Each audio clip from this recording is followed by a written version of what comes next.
I apologize for those handful of pings that you just got, Suds. No worries, no worries. Ladies and gentlemen, it is time. We are here at the Graveside Chat, and I am joined by the inimitable Suds Art. Here we are, we're dead. I've had better days, but here we lie in the graveyard. We won't be missed. You know what? I did have a discussion about this where I was like, I chatted to Calm about it, where I was thinking about what to put on my gravestone, and I was thinking of having the "We are richer for having lost him" from which is what Patty and someone put on Homer's headstone. But so no, I stuck with what I stuck with. But hello, welcome on in. It's so good to have you with us. I really appreciate you taking the time to sit down and chat all things Halloween. I have been so excited about this for ages now. Like the second that you messaged me about it, I was just like, yes, and it's pretty much all I've thought about since. Well, so I'm flattered. I'm flattered.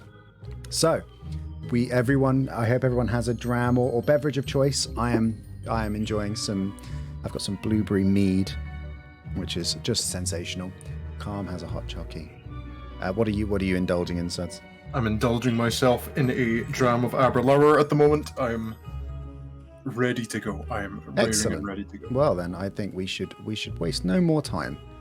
I think we should just hop into it and get ourselves started. So, where do we begin? What do you think we should start with? Because so the initial pitch of this was I sat down and I was like, let's go with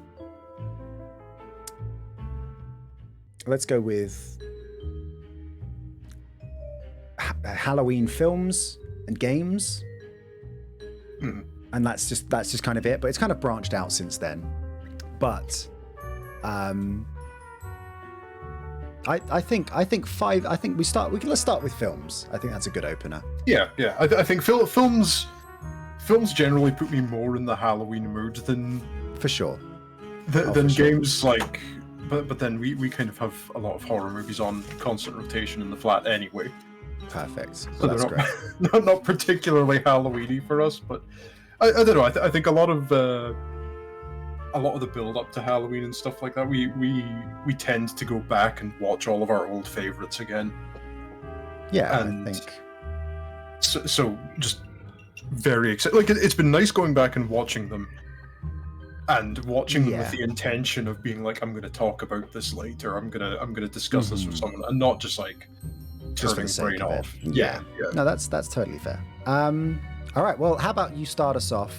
So I've seen your list of your 5, but which order are these going in? Let's go from 5th to 1st, as in what?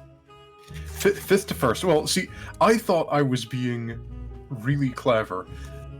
Because I came up with a list of films and I thought, this is a really good, diverse list of films. They're all very different from each other. And it was only while I was cutting about Morrison's earlier today that I realized 2 of these films are about what if a big scary man with a charming voice was out to get me, and they were written by Clive Barker. And the other 3 are what if a blonde woman struggled to deal with the death of a loved one in a car accident. So I thought I was being clever, but so here we go. My maybe not necessarily my top 5, but 5 that I really enjoy. We've got 1992's Candyman, 1987's Hellraiser, and Hellraiser 2 to a lesser extent, 2018's Hereditary, and 2005's The Descent. There's another one that you shortlisted, which was the Babadook. Oh shit! You sent Babadook my way as well, and I was like, this is such an interesting list to me. Yes, but Babadook is also. I don't know how I missed that as I was reading it out there, but yes, Babadook falls into the category of what if a woman was struggling to cope with the death of a loved one in a car accident. Yes, it's an excellent film. Will we talk about that one first? Do you want to go? Yeah, I'm more than happy for you to. So pitch this film to someone who's not seen it yet. So are we starting with the Babadook? We can start with the Babadook, absolutely. I'm going to come out and say I haven't seen the Babadook. I've kind of had what I would call is what I call pop culture osmosis, where I've seen references to it and people sort of overtly kind of alluding to bits of it, and so I'm like, all right, I kind of get what it's about, but I haven't seen it myself. So yeah. give me like the elevator pitch on this. I think this is one of those films that really a lot of people kind of make fun of it just because it's got like a silly name and the monster looks a bit silly, but it is absolutely fucking terrifying, this film. It is so good. It is an Australian horror film. Oh, good lord. I know, off to a good start. In which a mother who her husband died in the car accident while driving her to the hospital for her son to be born is now struggling raising that son and just having an awful time because the son is very hyperactive and she's not quite over the death of her husband yet. And then one day she asks him to go and get a book for her to read to him at bedtime, and he finds this weird book that she's never seen before, the Babadook's book. And she reads it to him, and this book is about a creature or a man coming to your house and fucking up your life, essentially. But it's an absolutely excellent film, and it's just one of the bleakest, most miserable films ever. I think that's a really unexplored niche. Well, it's not unexplored, but I can see why you are. It's hard to argue that it should be. There's not much of a market for hopelessly bleak.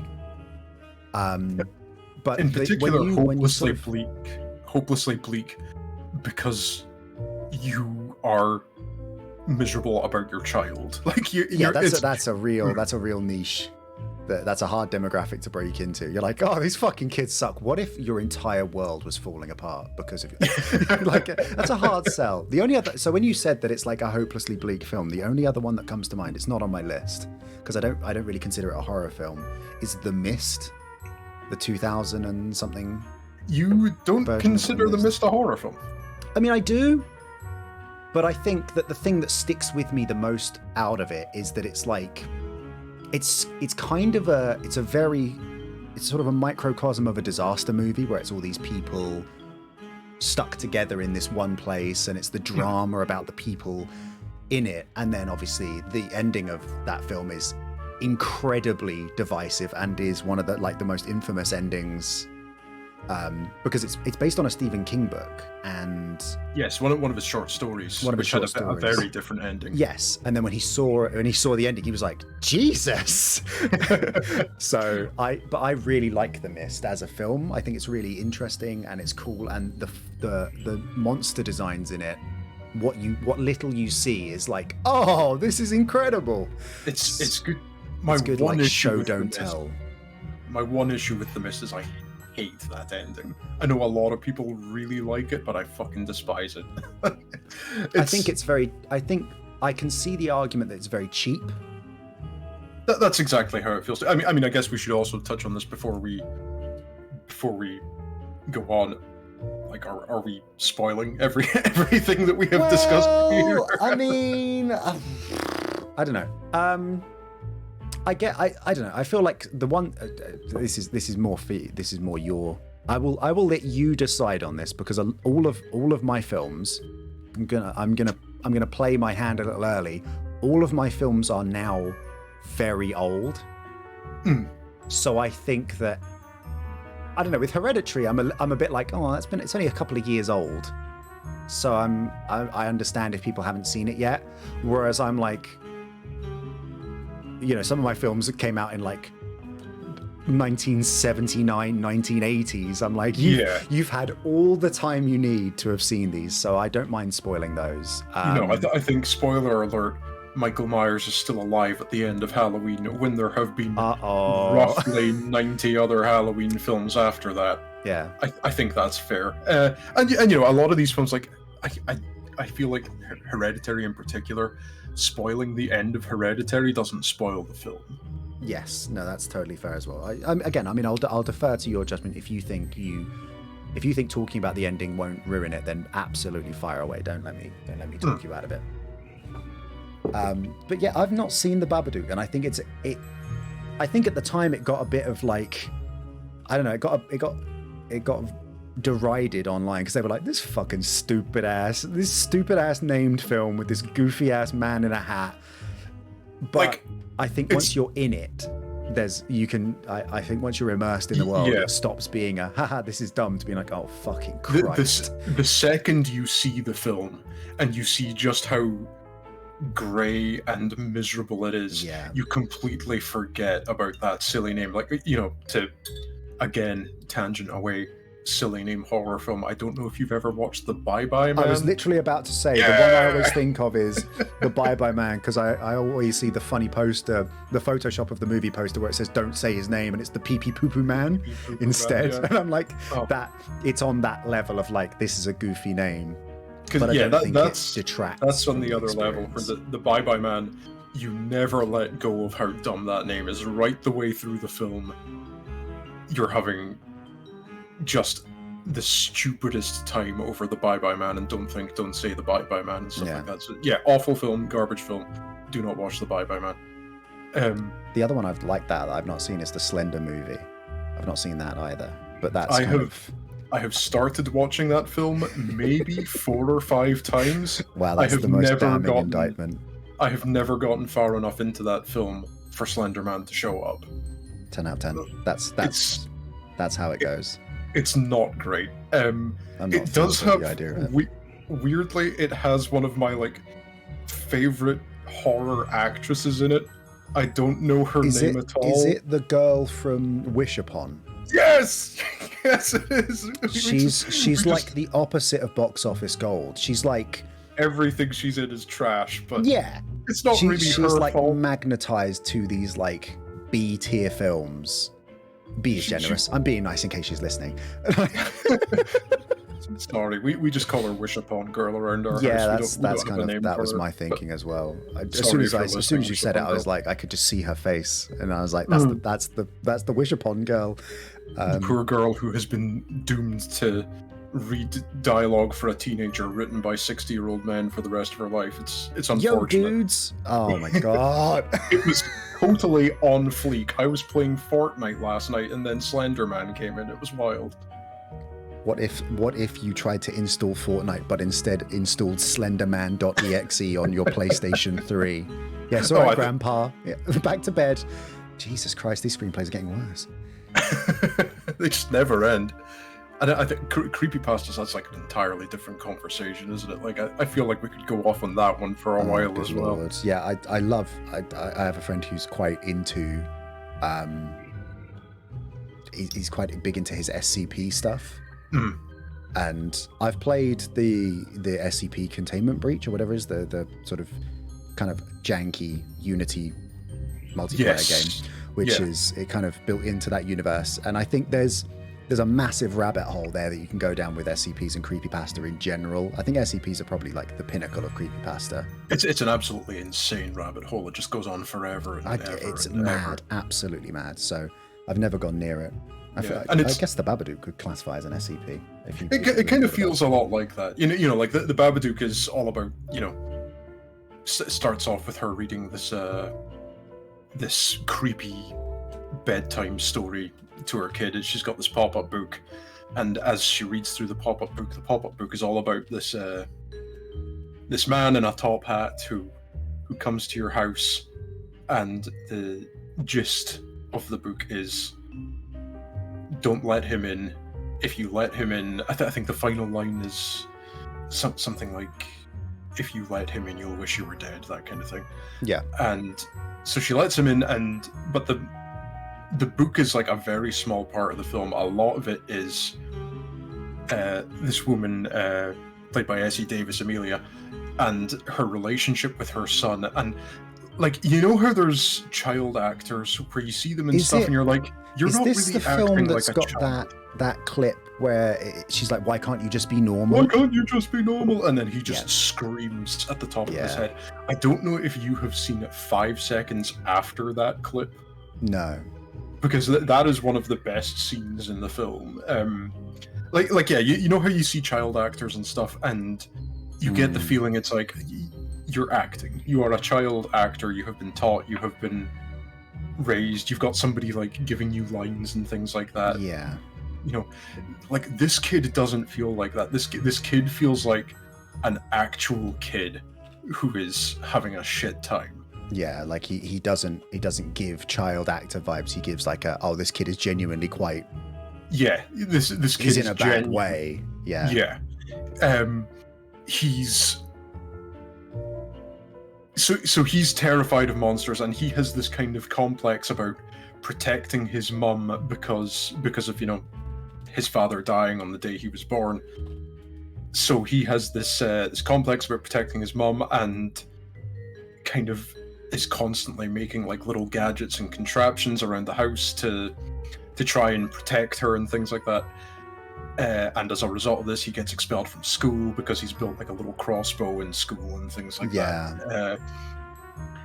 But as the film goes on, it kind of gets more into like the mum is deeply sleep deprived, and that's sort of like hallucinations and like there's question as to whether, you know, she's this book and the, you know, the manifestation of the thing that she starts seeing around her house is real at all, or if it's just her mind. But the actress Essie Davis, her portraying going mad is absolutely incredible. Like, she is absolutely terrifying. Like, but by the end of it, when you kind of get to the stage where, you know, the Babadook's not really, you know, a threat anymore. He's not really the big problem. She is the big problem. Yeah. And like some of the ways that she delivers lines, and there's one scene where her son has locked himself in his room, and she's trying to get in at him, and she's banging on the door, and then she grabs the top of the door frame and starts kicking the door with both of her feet. Oh my god! At the same time, and it's absolutely insane what she's doing, and it's just an absolutely terrifying film showing this woman going, you know, completely off the rails, off the rails, wanting to kill her son.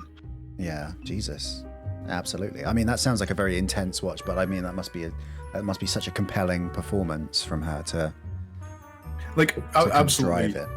Absolutely crazy, because it's not a film like it's super atmospheric. There's not much in the way of like jump scares.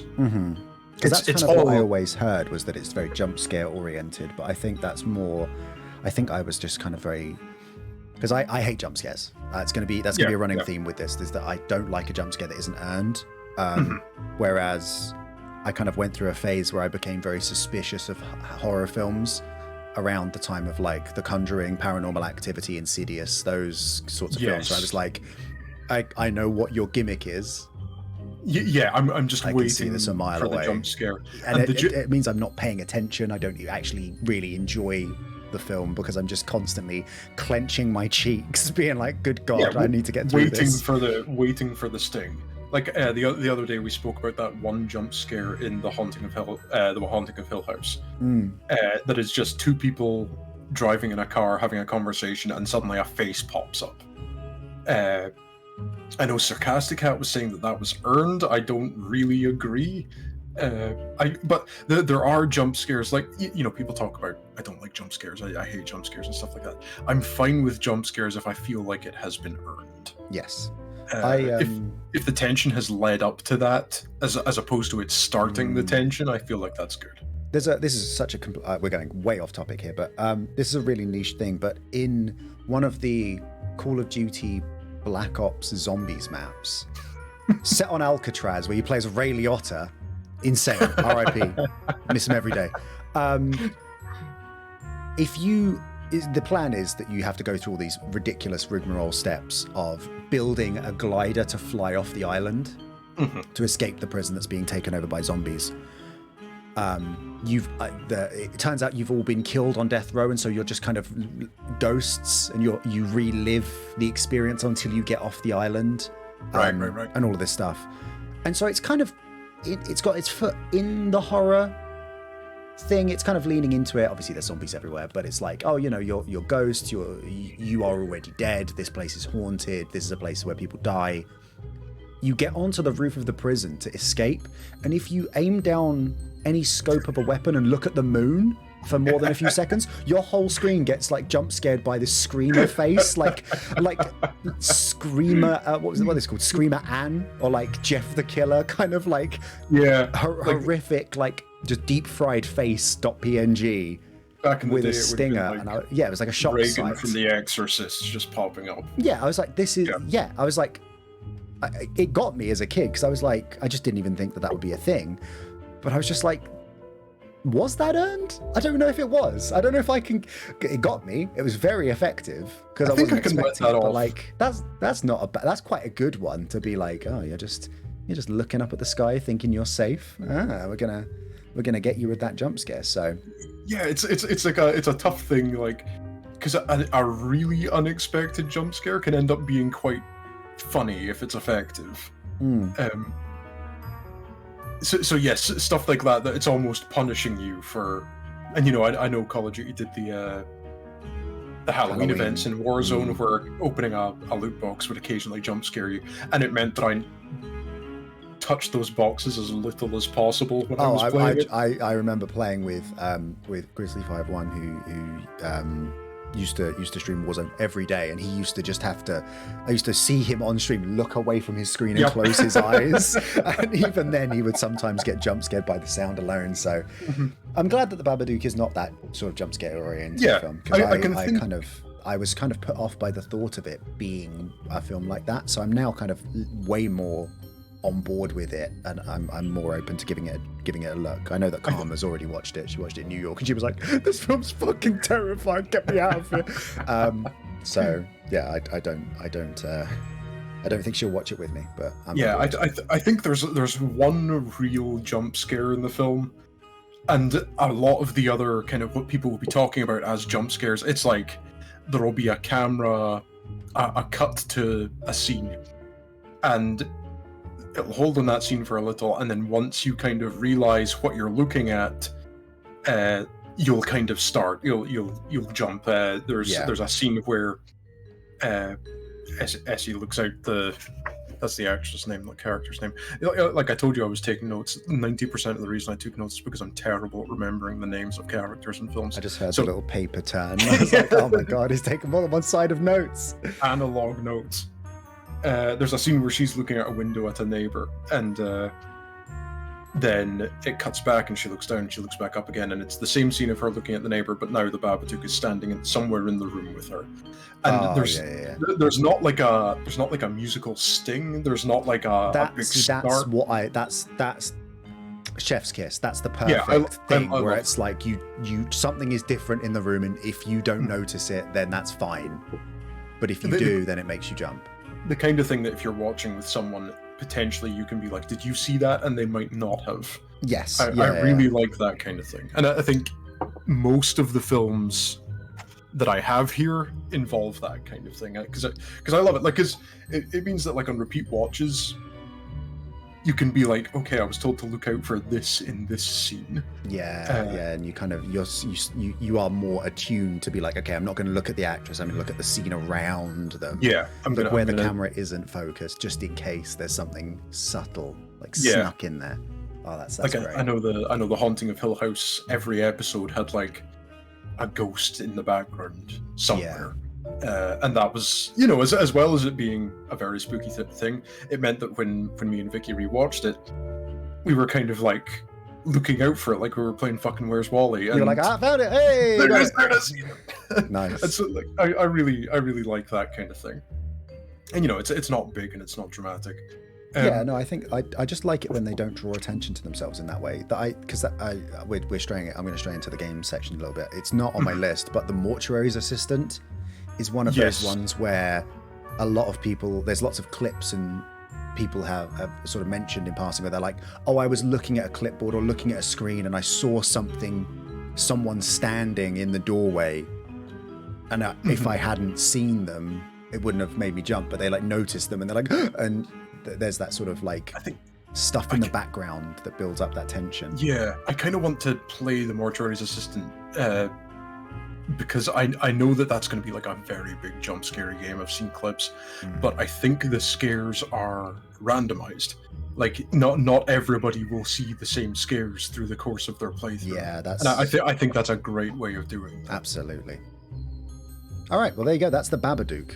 Well, I've got one little thing on the it. Babadook, which I think is a really fun little bit of trivia that might sell you on the film more, might Oh my not. god, here we go. During the final scene, or the final confrontation, and this ripped me right out of it, ruined my immersion completely. There's a lot of stock sound effects used. Oh and my I was god, like, please tell me I there's like recognize Wilhelm screams or something. Oh, it's much better. Stock dragon sound effects from Warcraft 2.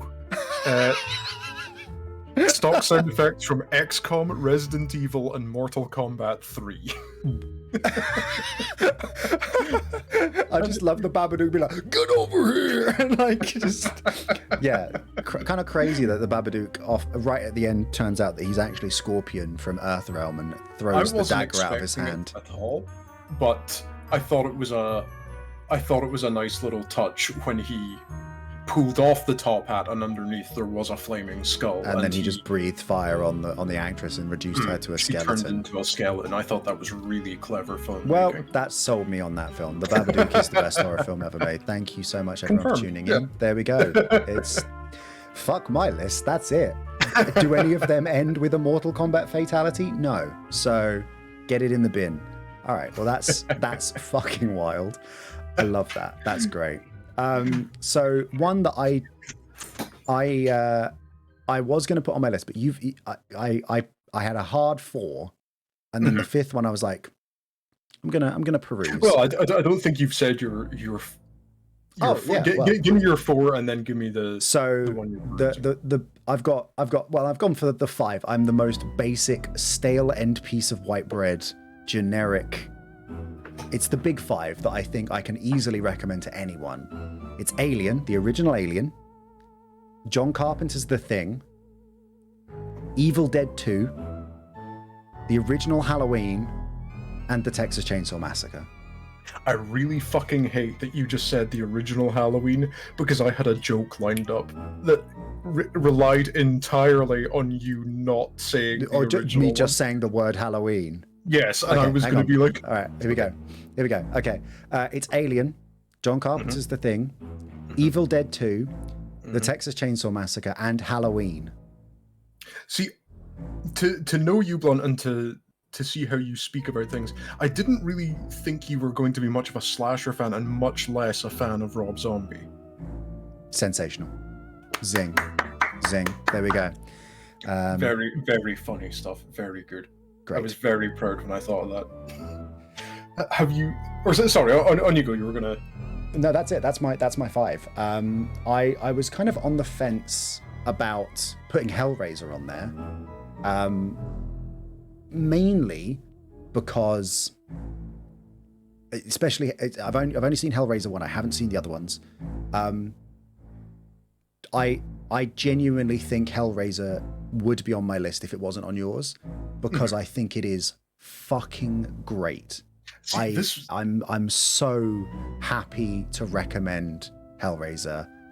I hadn't seen it, and then the lovely TMW, friend of the channel, recommended it to me. He sent me the reanimation scene. Yes. And he was like, if you haven't seen Hellraiser, I was like, I haven't. He was like, just watch this scene and tell me what you think. And he sent it to me, and I immediately, as soon as I finished watching it, I was like, right, I'm watching it. I just watched the whole film. I was like, that was unbelievably cool. And now I have to know the context around the entire thing, because I'd always known about the Cenobites. I'd known about Pinhead. Yeah. But I was like, what is there about this? I was like, this guy's just like a BDSM monster. I don't get it. But then the actual film itself is so strange and it's so unique in its premise that I think it really stands out. as like even without seeing the Cenobites, you're like, oh, okay, this is like weird. This is a weird kind of. It's like a character drama. Yeah, it's like a weird S&M-y sex horror film almost without any actual. Yeah, there's sex no. in it. Yeah, it's. I mean, there's. So the basic gist of it is that there's this box. Do they name it in the first one? Not in the first one. It's called Le Marchand's box, though, or the Lament configuration, which is a fucking name. That's great. There's a box that makes its way into the hands of a character. All the names have been lost to me now. I'm sure you've got the names. See, that's why I wrote them down. Very clever. There you go. So it makes its way into the brother, Frank. Yep. Frank, who is having an affair with his brother's wife, sister-in-law. Is it? Yes. Yeah, with his sister-in-law. And then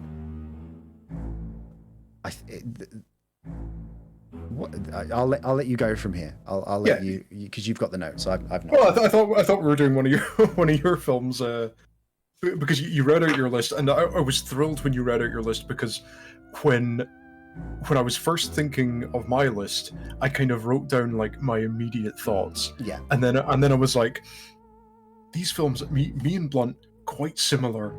I think we're going to cover a lot of. We're going to double up on a lot of these. Okay, so you were trying not to double up on these. Okay, well, when you sent me your list, I was like, minus one film, that was my list. Brilliant. So I mean, the one that I'm happiest to talk about, of course, is Alien, because I think it's unbelievable. It's an unbelievable film.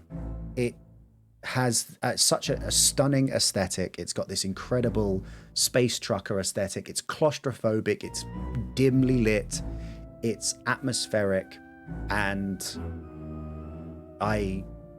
excluding the chestburster scene, which is now very famous, and it's in full, guys. Like it's not scary anymore. It's over. It's done. The rest of the film is just a very solid slasher film of just a group of people getting picked off one by one by a force that's more powerful and completely outmatches them. Yeah. And I love the speech from Ian Holm, where he ends with he's an uncomplicated machine. It's a perfect organism. Its structural perfection is matched only by its hostility.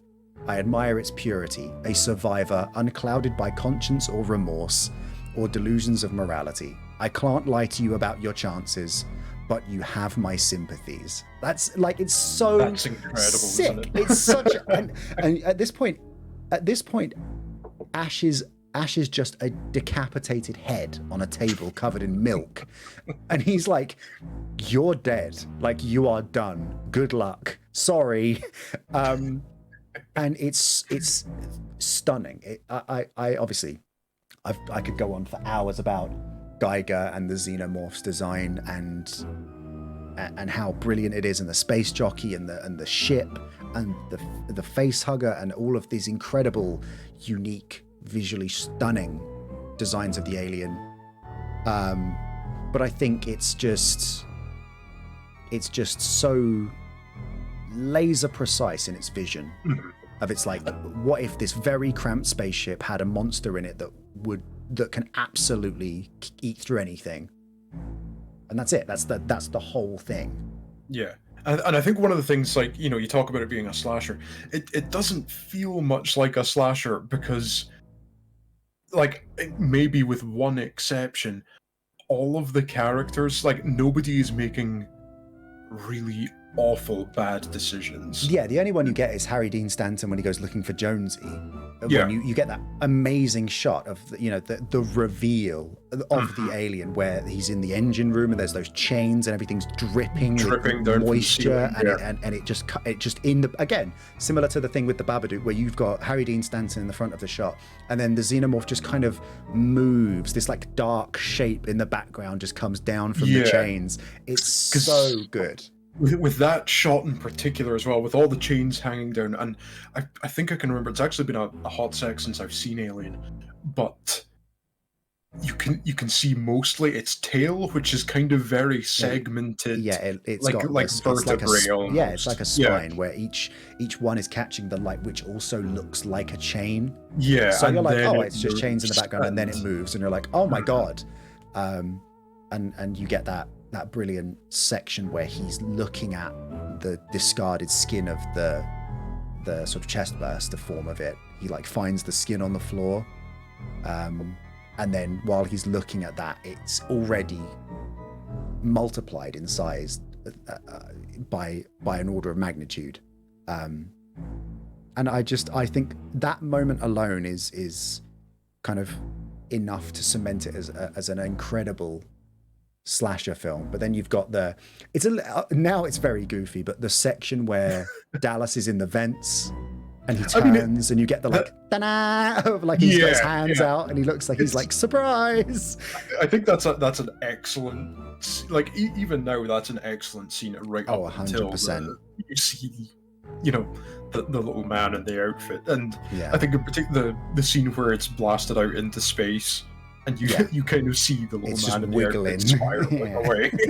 Yeah, I think that's one of the things that Alien does very well, is that throughout the film you are used to the film being shot very dimly lit and claustrophobic, so it doesn't become blatantly obvious when they're trying to hide the monster and like trying to make, like, they're not playing it very coy. They're not like, oh, we can't show you them. Like, you're used to the way it's shot. It doesn't suddenly, it's not like all the lights suddenly go out when the monster turns up or anything. They are very consistent throughout. So yeah, it's only when you really see it in full up close you're like, oh, that is just a bit of a guy in a wobbly suit, but that's fine. Yeah, it's just because it's a product of its time. It's absolutely, like it's not like the xenomorph has maintained that look through all the sequels and reimaginings and things like that. I think this is a good opportunity for me to pivot and address that one of my 5 games is Alien Isolation, which is just Alien 1 again. But it manifests a lot of those fundamental tenets of what Alien 1 was, where it's just, okay, here's this rundown space aesthetic, and it gives you all the same beats. It gives you that incredible scene where she's trying to turn off the alarm, and then it comes out of the vent and you get the tail first, and then it climbs out. And I actually think that Alien Isolation has done a lot for the xenomorph in terms of how it moves and how it behaves, and it does so much more than could be done with the original Alien, because it's, in the original Alien, it was just a really big guy in a suit doing basically Tai Chi to like tiptoe around. And then in Alien Isolation, it's all CG, but it looks so good, and it behaves in such an incredible way.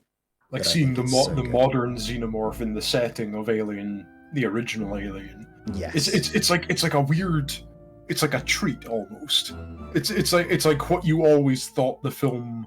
That's it. Like. It's kind of a reboot of Alien in with much more up-to-date visuals, except that you're playing it. And so it did everything right for me. I played it.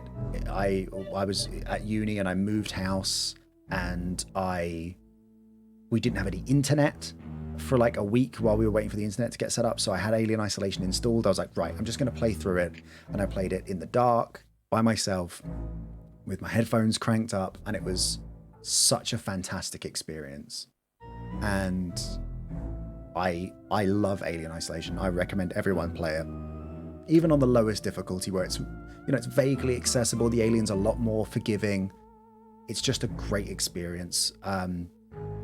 The Sevastopol station is just a lovely place to explore. It's got a great visual direction. It knows exactly what it's doing. So it's an easy recommend in that regard, for sure. I love it. The big thing I came away from Alien Isolation loving was the sound design above all else. Incredible stuff. The sound of it moving around the events and stuff like that. And I think in one scene in particular, you kind of come into a large room and the shutters open, revealing, space. And you get like a little bit of like nice soft music playing. And it's just so... It's so atmospheric, and it is fucking terrifying. Like, and it's funny how scary it is, because I kind of went into it being like, I've watched Alien, I've watched Aliens, I've watched God knows how many Alien films.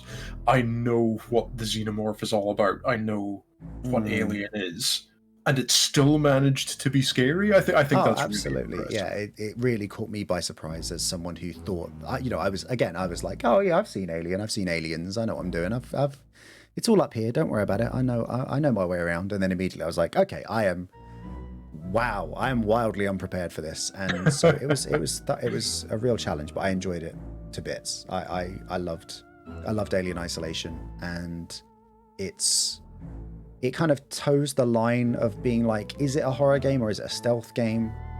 But I don't think the two are mutually exclusive. I think you can definitely. There's a lot of scary parts in that game that you can enjoy as genuine horror pieces. So, for sure, I think it cuts a good line between kind of scripted horror events and horror that comes about through gameplay. Yeah, which I think is a very difficult thing to do. So there you go. There's a recommendation for Alien Isolation. If you haven't already played it, give it a bash. If you haven't played it recently, go on, get that up, okay. We've covered Alien and Alien Isolation. Do you want to go back to films, or do you want to go to one of your games? What's the next thing you feel like you want to talk about? We could have a quick chat about one of my games, because I hate myself for this, because one of the games I wrote down is genuinely one of my favorite horror games of all time, but I feel like I can't talk about it, because to talk about it is to spoil it, and to spoil it is to ruin it. What is the game called? Anatomy. I don't know if you've played it. I'm gonna look this up, because if it's the game I think it is, it's very VHS horror. Is it an Itch.io one? Yes, it's by Kitty Horror Show. I think I'm seeing it. I have not played this, but it's on kittyhorrorshow.itch.io /anatomy. It is $2.99, and it is available for Windows, Mac, and Linux. Estimated running time is 30 to 45 minutes. With it's really not long. And what's really cool about this game is when you download it and you get the zip and you open it up, you get a Word document, and that Word document says, "Do not read until you have finished playing." And it's like, okay, just keep that in mind then. Just a little thing in the side of your head. And the premise of it is you are in it's very, very PS1 style graphics. Yeah. You've got like video scan lines coming across the screen the whole time. And you walk into the kitchen where there is a tape and a cassette player. You play the cassette, and the cassette will read you. It's reading you like somebody's thesis writing about humanity's relationship with the house and the building and the home. Am I right in because I think Jacob Geller has spoken about this a few times. This is one of those ones where I watched Jacob Geller. I can highly recommend him as a video essayist. I think I was watching a video where he started talking about this, and I was like, I might play this, and so I switched off. Yes, he talked. I think that video he talks about. he talks about Anatomy, Control, and The Haunting of Hill House like together in As like in the the one home. episode. Yeah.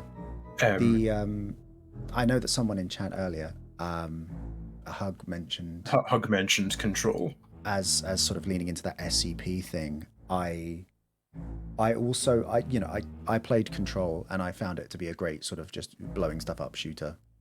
And I was like, yeah, it's just you just run around, throw stuff, whatever. Except for that bit where there's a guy in a room looking at a fridge and he can't look away. And I was like, that is wildly tonally different from the rest of this game. What the hell is this room? There's a lot of stuff where like you're picking up notes and stuff like that, and it will read you off like, here's a phone, and if you pick up the phone, you hear the last fast food order you made or something like that. And it's just lots of little stuff like it's like kind of like, semi-weird, kind of just quirky oddities. Yeah. Unfortunately, that's a game that I've only played like half of because I've kind of gone off of third-person shooters.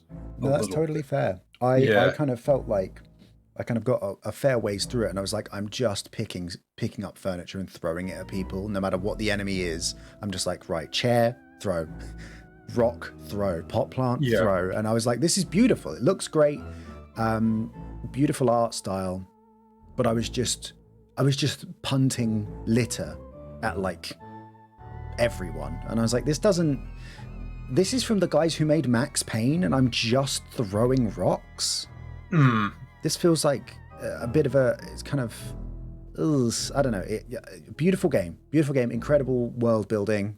I love that font from the title. ITC Avant-Garde Gothic is my favorite font ever now. That has become my font branding for everything. I love it. The actual gameplay, I'm like, okay, all right, well, this is okay. We're just throwing stuff now. It's a little unfortunate. Like I think at some point I'll go back to it, but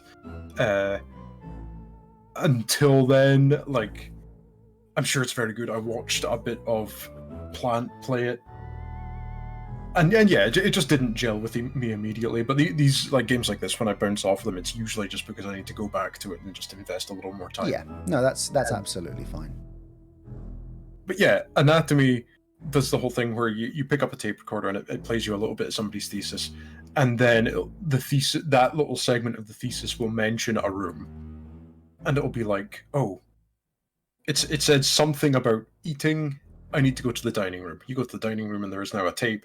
You go back and listen to a little more, and then it'll mention another room, and you kind of work your way around the house like that until, of course, inevitably you get to the basement. It kind of derails from, and it kind of snowballs from there, I should say. Yeah, and it's I think this is the kind of game that people should play. Like, it's super short, and there's certain things that I could spoil about it. There's stuff that I absolutely love that I want other people to love about it as well.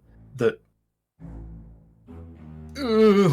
very hard to talk about. I really recommend it. No, I won't force you to talk about it. I think that's a very brief but fair overview of it. I honestly, again, I'm one of those. I haven't played it, but you know what? Just because I'm looking at it, I'm going to bookmark this and I'm going to save it to my bookmarks so I can come back and buy this. Absolutely, like it's a half-hour experience. If you're just a way to get into bed or something like that, just headphones on, dark room, play this game, scare the piss out of yourself. It's excellent. It's really good. Yeah. Excellent. Well, there you go. There's a recommendation for Anatomy. Right. So that was on your list. I'm looking at the rest of your list. There is one outlier that I feel like we can get into. It's the elephant in the mansion. It's the elephant in the mansion, yes.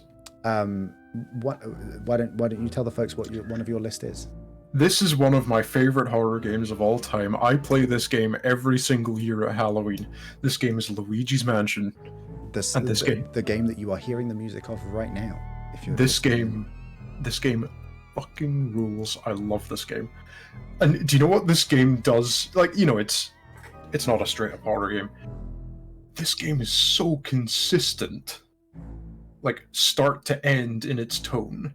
Like Yes. how many horror games have you played where halfway through it goes, no, we are not a horror game anymore. Horror was for the start of the game. Now it's, it'll devolve into action or just like a story reading thing or whatever. Luigi's Mansion stays so consistent in its tone through the whole thing. And like Luigi's Mansion, it's Resident Evil for babies. It is. It is exactly the thing. It is exactly the you are stuck in a mansion full of monsters. Find the keys to open more doors, to progress. And so it's one of my things. This is something that I feel really passionate about. Is horror for kids is not only fucking brilliant, but it's super important. Oh my god, we could both talk ad nauseum about the importance of Mona the Vampire as a formative part of childhood. Well, of course, it was iconic, and I wouldn't be the person I was right now if it wasn't for that theme tune. Mona the Vampire, Courage the Cowardly Dog, Are You Afraid of the Dark, Goosebumps. Yes, it's scary stories to tell in the dark. Retrospectively, you're like, this is not that scary. Well, some of them aren't scary. Some of them are still fucking terrifying. But it's on a much smaller scale, and is much less reliant on kind of, I don't know. When I think of stuff like Goosebumps, I'm like, no one gets like cut in half. No, there's no blood, there's no like viscera, but there's like the risk of death. There's like mortal peril in these, and it's not. There's the feeling of that pressure of horror, and the horror of being a kid and not really understanding stuff like that. Mm-hmm. Like I remember there was an episode of Grizzly Tales for Gruesome Kids where somebody slowly turns into a cheese and onion crisp, and that sticks in my head because it was weird and it was scary in its own odd way. I've ever. It's, but like, I feel like. Now horror for kids kind of gets really. I mean, Grizzly Tales for Gruesome Kids is exceptional because of that like harrowing stop motion and that. Oh, it's spectacular! It's terrifying, Mr. Burns looking ass. Storyteller. That framing narrative was so good. People really like to shit on horror for kids now. I know we were talking about it earlier. We're making a bit of fun of it, but like Five Nights at Freddy's, Bendy and the Ink Machine, and stuff like that. Like, I think people need to like, you as an adult are not the target audience for this. Yeah, it's silly, but it's dark theming, and it's something for kids to enjoy and just get spooked out a little by. Yeah, I think that's an important thing that for a while. There wasn't really much of that. Like, it's kind of become an indie game space now. When we were kids, there was cartoons and TV series and whatnot, and then after that, not so much in the middle.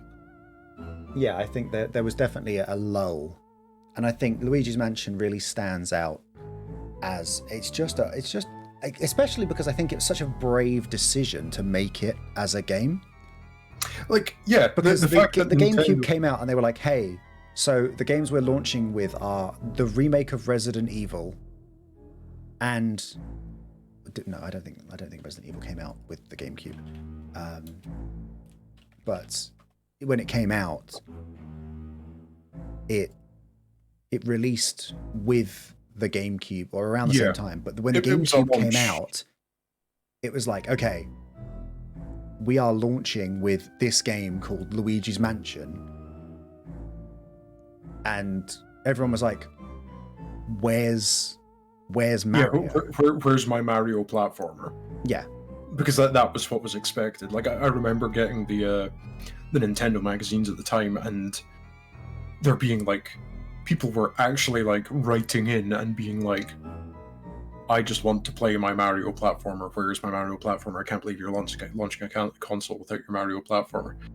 but Luigi's Mansion has a really soft place in my heart, and it's a really good length for a horror game. I think you can maybe speed through it in, like, similar to Resident Evil, like 3-4 hours maybe, if you're not 100% familiar. Yeah, I think it's let's have a look. Let's take a look at how long to beat. The main story approximately takes 6.5 hours to get through on average. People say you can get through it in 4 and a bit hours. Yeah, it's a quick one. The average speed run time is 2 hours 10 minutes. Yeah, like if you want to, if you know this game a little bit, you can do it in kind of absolutely. 3 or so hours. I think the GameCube launched with Wave Race, Blue Storm, Super Monkey Ball, and Luigi's Mansion. And then there were more as it released elsewhere. But so when I got my GameCube, it came with Luigi's Mansion and Wave Race, Blue Storm, even though other stuff had come out. And I remember not initially being thrilled with the aesthetic. I was like, I loved Mario 64, so I was like, oh, okay, well, all right, I'll play this. And then just immediately I was like, oh my god, this is so cool. Yeah, like it's just a really solid little kind of, not puzzle game, but like an adventure game where you sort of have to explore, and yeah, as you said, you're just unlocking and progressing, and I was like, nice, okay, this is very easy to get into. And obviously there's so much depth to it, like so many secrets, so much that you can do, just running around vacuuming literally every inch of every room, just trying to find all the secrets and piece things together. It was just really satisfying as a kid because it was very accessible horror, but it wasn't out of my... I could still play it even though I was a kid. It wasn't so complex. It wasn't like a Resident Evil where I was like, okay, I need to think about item boxes and healing. And I need to juggle these fucking 3 playing card keys, but I don't have enough room for my grenade launcher ammo at the same time. It's like, I recommend it to everybody because it is a fucking fantastic, just like, and it, Halloween, Halloween absolutely about horror, but Halloween also, I think, Steve was talking about Hocus Pocus earlier today, like just innocent stuff with horror theming, I think is horror adjacent stuff and stuff that leans into the spooky theming, I think is always much maligned, but I think it's a crucial part of this time of year. Luigi's Mansion is such an easy recommend. I totally agree with you, and I think it's, again, we're talking about a lot of stuff that's scary or unnerving or what have you, but I think Luigi's Mansion is one of those ones where I don't think you'll ever really be scared, but there's stuff like there's a bit in the attic, but I think this is a lighting bug where there's a bit in the attic where you have to answer phones, and when you answer one particular phone, there is a lightning strike and it casts a shadow on the room, which makes it look like the shadow is Luigi being hanged. I'm also familiar with that one. Yes, I don't think that's an intentional thing. I think that's a lighting bug, that the light was coming from below Luigi under the floor. It's scary as piss. It's very cool. And there's kind of almost tropey horror to it as well, where like I always think of the music room where you go in and the piano is playing itself. And it's like, this is kind of, it's like it's possessed. Haunted mansion type thing. Yeah, but it's the whole way through, you'll come away from this feeling like you're like, this has got me in the Halloween mood. It's very much got the spirit of Halloween in it. It's very absolutely. It's just got the vibes perfect. Yeah, and like I say, it's the rarest thing in horror, in that it is horror that is consistent from start to finish. Like, that consistency might not be fucking shit your pants, never sleep again, contemplate the meaning of existence for the rest of your life kind of thing, but it is at the very least consistent and immersive. Yeah, I totally agree. And I haven't played Luigi's Mansion 2, but no, I have played Luigi's Mansion 3, and I can tell you that it does not compare. It is it is a beautiful game, and it's got a lot going for it. It's got this charming kind of jazz music aesthetic. Obviously, we're listening to the mansion dark hallway music from the original. Obviously, the absolute, the unrivaled banger that lives rent free in everyone's head whenever you say the words Luigi's Mansion is just that bass, like that's what we're listening to. So good. Incredible. Like, that's great. Luigi's Mansion 3 is very jazzy. It's quite jazz oriented. The music is a lot more up tempo. And also it's way more colorful and it's brighter. Every room is so constantly flooded with light. Yeah. And like I saw trailers and stuff like that, and they were showing it off, and each floor of the hotel, and it was like, oh, and here's the Egypt floor, and here's the movie studio floor, and I was like, that's not what I want. I want to go from the parlor to the like a billiard room, the sitting room, to the baby's bedroom, that kind of thing. Because I think it's because they obviously wanted to go grander. I think in Luigi's Mansion 2, I think it's 2 mansions. Or I think it's like a couple of mansions. Aye, they're like smaller, more instanced. Yeah. You can't just kind of freely roam around. Yeah. They went double or nothing by making it a hotel in 3, which it's like floor after floor, and every floor is themed, and each they could have done so much with a hotel. Like, they could have, here's the foyer, and here's you go through like the restaurant, and here's the kitchen and things like that. They could have kept that really consistent, because hotels are fucking spooky. I don't know if you've heard of this little film called The Shining, but hotels are established. Nothing bad has ever happened in a hotel. Not as far as I'm aware. I really think that it has lost its way, and I don't feel even remotely the same passion for Luigi's Mansion 3 as I do with Luigi's Mansion 1. But it kills me, because Luigi's Mansion 3, I think I'm right in saying this, is by Next Level Games, who did Punch-Out for the Wii, which I think is scientifically provable as being the best game of all time. It's what's impressive is Next Level Games also did Mario Strikers, which.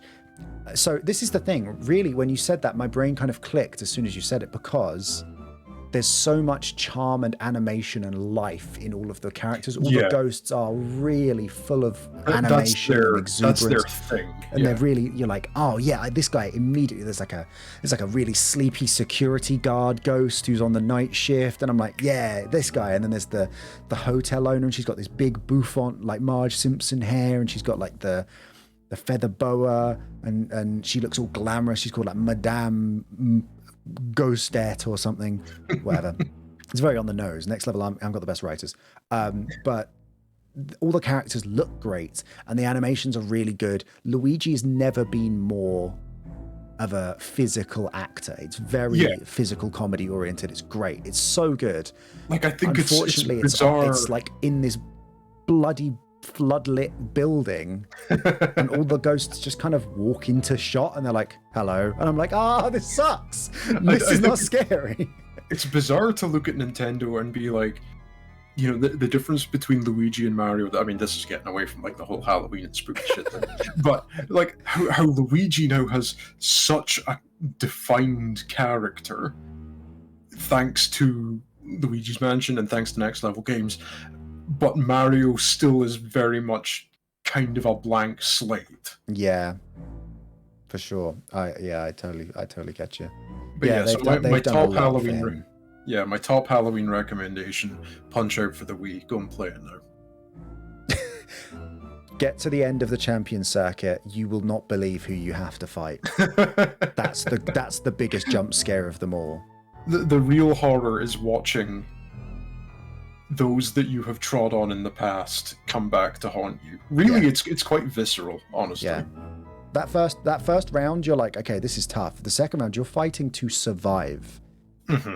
And if you die in the game, you die in real life. It's true. It's like that game Stay Alive or whatever it's called, that terrible poster I showed on Super. I need to find that poster. It's unhealthy. Okay, so Luigi's Mansion. There we go. There's a recommendation for you. I'm liking this list that you've.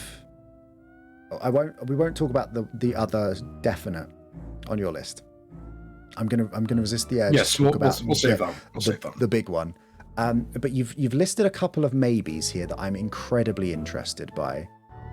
It's a lot of names that begin with picked, DE. So there's 4 Ds, 1 C, and an L in this list. Did you manage to pick 2 out of this list? You're gonna fucking hate me because I didn't pick any out of that list, but I picked 2 others instead. You absolute weapon. Well, okay. One of the 2 others will tie into what we'll talk about later. Okay, great. That's fine then. Because the list that you gave me as provisionals, I'm gonna spoil this for everyone, is Detention, Devotion, which is the sort of Hong Kong PT game, Condemned, Criminal Origins, which I've never played, but I now know is on Steam, so I'm gonna get it because I was always too scared to play it as a kid. I think on Steam it kind of runs a bit funny. I've tried a couple of times. You need a fan patch, I think. I've heard grumbles.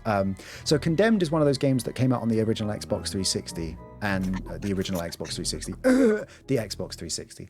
It was a launch title and everyone was like, this is the scariest game. It was that and Fear came out and everyone was like, these are the scariest games. You have to play them.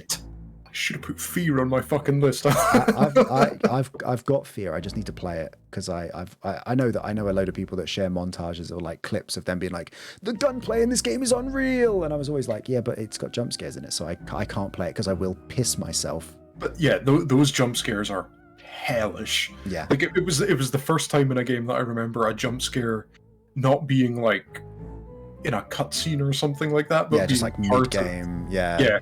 Like I think there's a bit where you walk down a little corridor and then Alma's and you find an ammo pack and then you turn around and there's someone behind you. Oh no, that's fucked. That's absolutely fucked. Speaking of doing that exact thing, fuck you 2K Games and Bioshock. Suck my wiggly dick, Ken Levine. You know exactly what you did. There's an exact room in Bioshock where you go into a doctor's office and there's an ammo box and a perk, and you pick that perk up and then steam comes out the vents and you turn around and there's a doctor behind you with his little headlamp on his head and he's got an axe in his hand and you have to shoot him. I hated it. It lives in my head rent free. It's the most traumatizing thing. I was 11. How dare you? How dare you? It's fine. I'm over it. It doesn't upset me. Not bitter. No, it's fine. On the subject of though, I was always very so this is the most embarrassing thing, but this is the only time I'm ever going to be able to talk about it without it being a weird thing to just bring up. As a kid, I got an Xbox 360. I was ecstatic. I was like, oh my God, I've always wanted one of these. This is incredible. I was going to play all the Halos. I was so jazzed. And it came with 2 games. I got the game called The Outfit, which was this third-person World War II shooter, whatever. And the other game I got was Oblivion. Right. And at the start of Oblivion, you're accosted by Patrick Stewart. He's like, I'm going to die now. And then you have to follow him through the sewers. And I had plugged a pair of headphones into my TV and I had headphones on, and so I was playing it and I was like, you know, the music, Jeremy Saul's music in that, it's like mwah. It's so good. The atmosphere in that dungeon, you're like going through the sewers, you're fighting rats, and then there's some goblins. Great. Fine. Very fantasy. I'm having a good time. And then there's a tunnel where there's no lighting except for like a crack in the stones at the top, and there's a beam of light, and I just hear footsteps getting closer.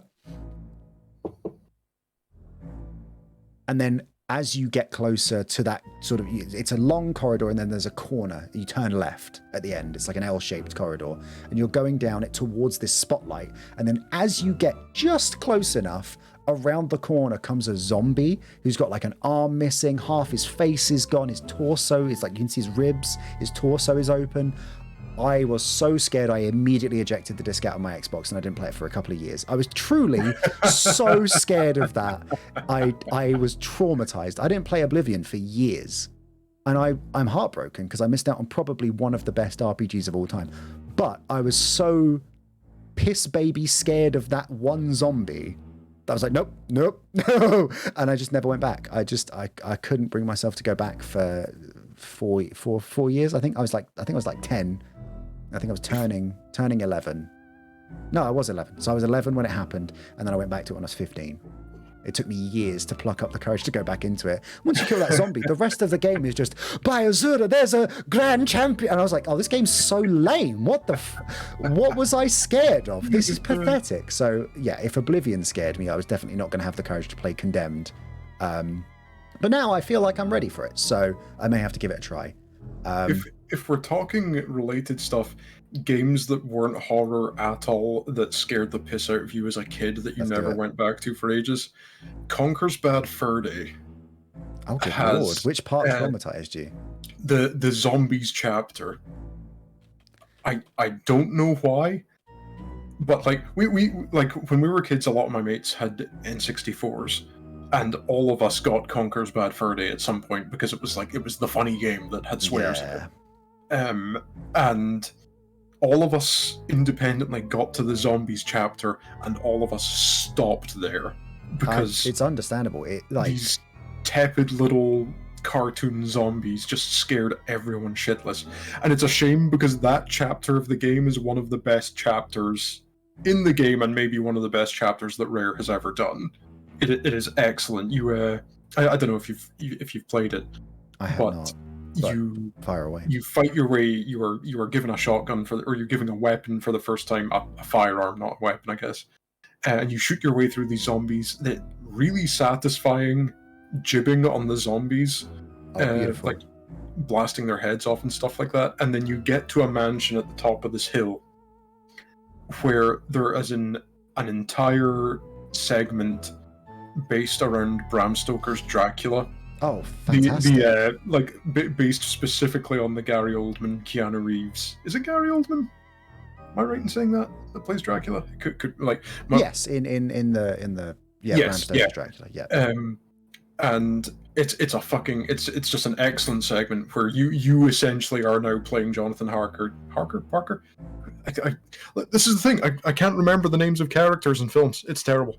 You are Keanu Reeves, and you are exploring the mansion. Eventually, you get turned into a bat, and you have this segment where you're picking up villagers and dropping them into a big meat grinder so that Dracula can feed on the blood that comes through the pipe, and eventually he gets so fat that the structure supporting him breaks and he falls into the meat grinder. And it's really just top tier, wholesome fun for the whole family. But yeah, like for years, me and my mates never played further than that because we were so scared by the zombies. And in fact, weird tie-in earlier, the final boss of Conker's Bad Fur Day is the Xenomorph. Jesus. Yeah, that's wild. I didn't even know that. Yeah, I didn't play Conker's Bad Fur Day. Yeah, I would look up a bit of footage. I wouldn't go back and play it. It probably doesn't hold up too on the subject of things that. So at the moment, I'm playing through Majora's Mask for the first time. I've never played it before. It kind of bumped me at the beginning. I was like, this is fucking weird. This whole mechanic is frustrating. Game, yeah. I've given it more time, and I'm abusing the save state system that you can do with the Switch Online because it's on the N64 part of it now. So I'm enjoying it there. But tangentially related, what the fuck was the dead hand in Ocarina of Time? That giant white flesh thing that's covered in bloodstains, and the hands just reaching out, coming up in the room. What the fuck? This is a children's game. Why is that? Get this out of here. Get that in the ocean. Just that whole segment below the well is horrifying. It's absolutely unnecessarily putrid. Hard to recommend that game knowing it's in there on a good conscience. Really, I can't live with myself if I'm like, yeah, go for it, knowing that exists. Truly cursed. Terrible. Yeah. One other one that's on your list that I did want to pick up on. I know that I've been recommended Lone Survivor by a few people now. And I have never played it, but I think I've got it on PlayStation. I think it was on PS Plus 1 month. I wanted to talk about this, but it's been so long since I played it. I kind of meant all of these Detention, Devotion, Condemned, Darkwood, Distraint, Lone Survivor. I wanted to go back through and play them, or a few of them again. In fact, we were talking today on Steve's stream about a game that I played recently that didn't hold up. And that game was Detention. For the exact reason that I've spoken about with Luigi's Mansion, is that it's a 4-hour long game, and roughly 2 hours in, the game goes, no, this is not a horror game anymore. This is now, and it's a great story. And I would recommend it for that first 2 hours. It does a really nice thing. We were talking about earned jump scares, where at one point you have to go and pick up a phone, and you pick up a phone and you listen to a spooky message on the other side of the phone, and when you put down the phone, as the camera fades to black to go back to gameplay, there's just a very quick flash of it's like a mouth or something, somebody's mouth, very quick flash, no like music sting or anything like that, but it's still startling enough when you're focusing on gameplay.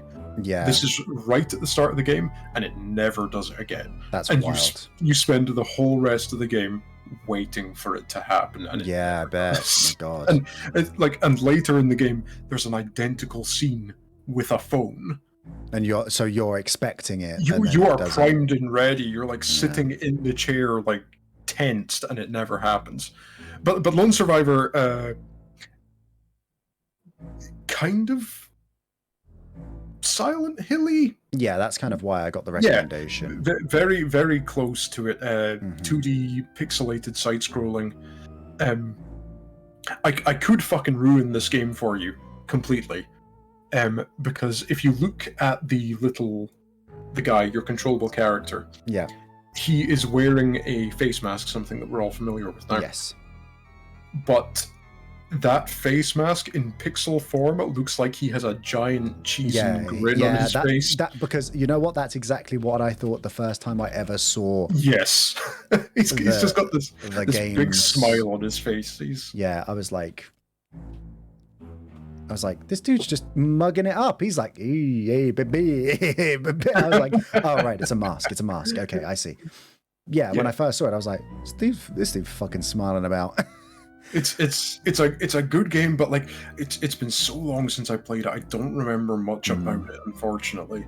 That's fine. It was kind of the first of those games that I played that was like a 2D side scroller, where you're kind of going into rooms. You've got doors on the back pane, and you've got openings on the front between you and the character, and you kind of navigate your way around the map like that. Yeah, I've been meaning to check it out, but I'm not like, oh, I want to play it right away. It's like, oh, if I'm visiting a friend and they're already playing it, I'm like, fuck yeah, let's go for it. But I'm not in any rush. Speaking of games I'm not in any rush to play, Darkwood. I am playing through Darkwood right now. I consider myself now to be pretty not comfortable, but I am familiar with horror games. Darkwood is the first game I have played in a very long time where I have legitimately just said no and closed the game. Darkwood is one of the scariest fucking things I have played in a very long time. It is incredibly scary. See, my worry is because I'm playing through it just now. When we were talking about this and I sent you my list, I'm really enjoying Darkwood, so I sent you that list. I was like, yeah, I'll put Darkwood in here because I think I'm just about done. And then went on to How Long to Beat, and it was like I've been playing it for 4 hours, and I went on to How Long to Beat, and it was main story 51 hours. I was like, oh, okay, then maybe I won't talk about that one too much. Yeah, I did not get 51 hours in. If I honestly, you know what? Let me check Steam, because there's a specific part that I was doing. So it's a top-down horror game that's sort of semi-pixelated, and it's just a delight to look at. It's a beautifully designed game. It's got this really interesting visual mechanic where you if you've got a flashlight, a tree will cast a shadow and you cannot see what's behind the tree. Yeah. And so whenever you're running around, the what you can and can't see is constantly dynamic based on where you are. So you can't normally with a top-down game, theoretically, you can be like, well, I'm in a building, but I can see someone outside because of the way the camera's set up. You cannot do that in Darkwood. Your character has to physically be able to see it. Yeah, like Hug saying there, it's amazing considering it's top-down and thought it would break the immersion. It's like that, having that cone of vision makes it weirdly like more scary, knowing that you can see the space behind you but can't see what's in that space behind Yes, so you kind of get an idea of the volume of the area, but you don't really know what's going on with it. And in particular, opening your inventory, you look down into a bag. Yeah, your character just your vision in front. you cannot see. So I played 2.5 hours. So I played through the prologue and then I kept going. And then there's a specific part where you go into there's like a door, like a metal door, and you open it and you're inside this sort of earthy tunnel. Mm-hmm. And obviously being top down, you can only see the width of the tunnel. And as Swagger said, it's basically you're relying on sound because you can see naff all. But when you turn the light on, there's like a halogen bulb, like bar light that you turn on, and something that's above your character scuttles out of the way. Yep. And I was like, no, fuck this. And I just closed it. I was like, no, I'm done. I'd sat through several nights of stuff, people trying to, like, something smashing against the barricades at the door, someone knocking on the windows, and the sound of that is so in your ear. It's so close. Yeah. It's right there. And so I was like, no. I'm not. I endured those nights because I've been told, I was like, the nights are difficult. You just have to barricade yourself in. Do not move. Just survive. And I was like, okay, fuck, that's miserable, but I'll do it. And I got through a few nights and I got to that tunnel. I was like, I can't take it anymore. My nerves are shot. I was like, no, I can't. Nah. I just noped out of it. And the feeling of being like hunkering down in your little corner because you don't want to open any of the doors even. Yeah. Because you know there's something on the other side of this door. And peeking your way out through the barricaded windows and seeing the nailing light up the change, windows and then seeing something move. It's like, this is so good. Oh my god. Seeing night turn into day and just the music starts up and it starts swelling and you're like, oh thank god, like I made it. Yeah, it's a great game. I cannot wait to play more of it. I'm so excited. It's so good. I'm shocked. I am absolutely shocked at how, looking at it at face value, I was like,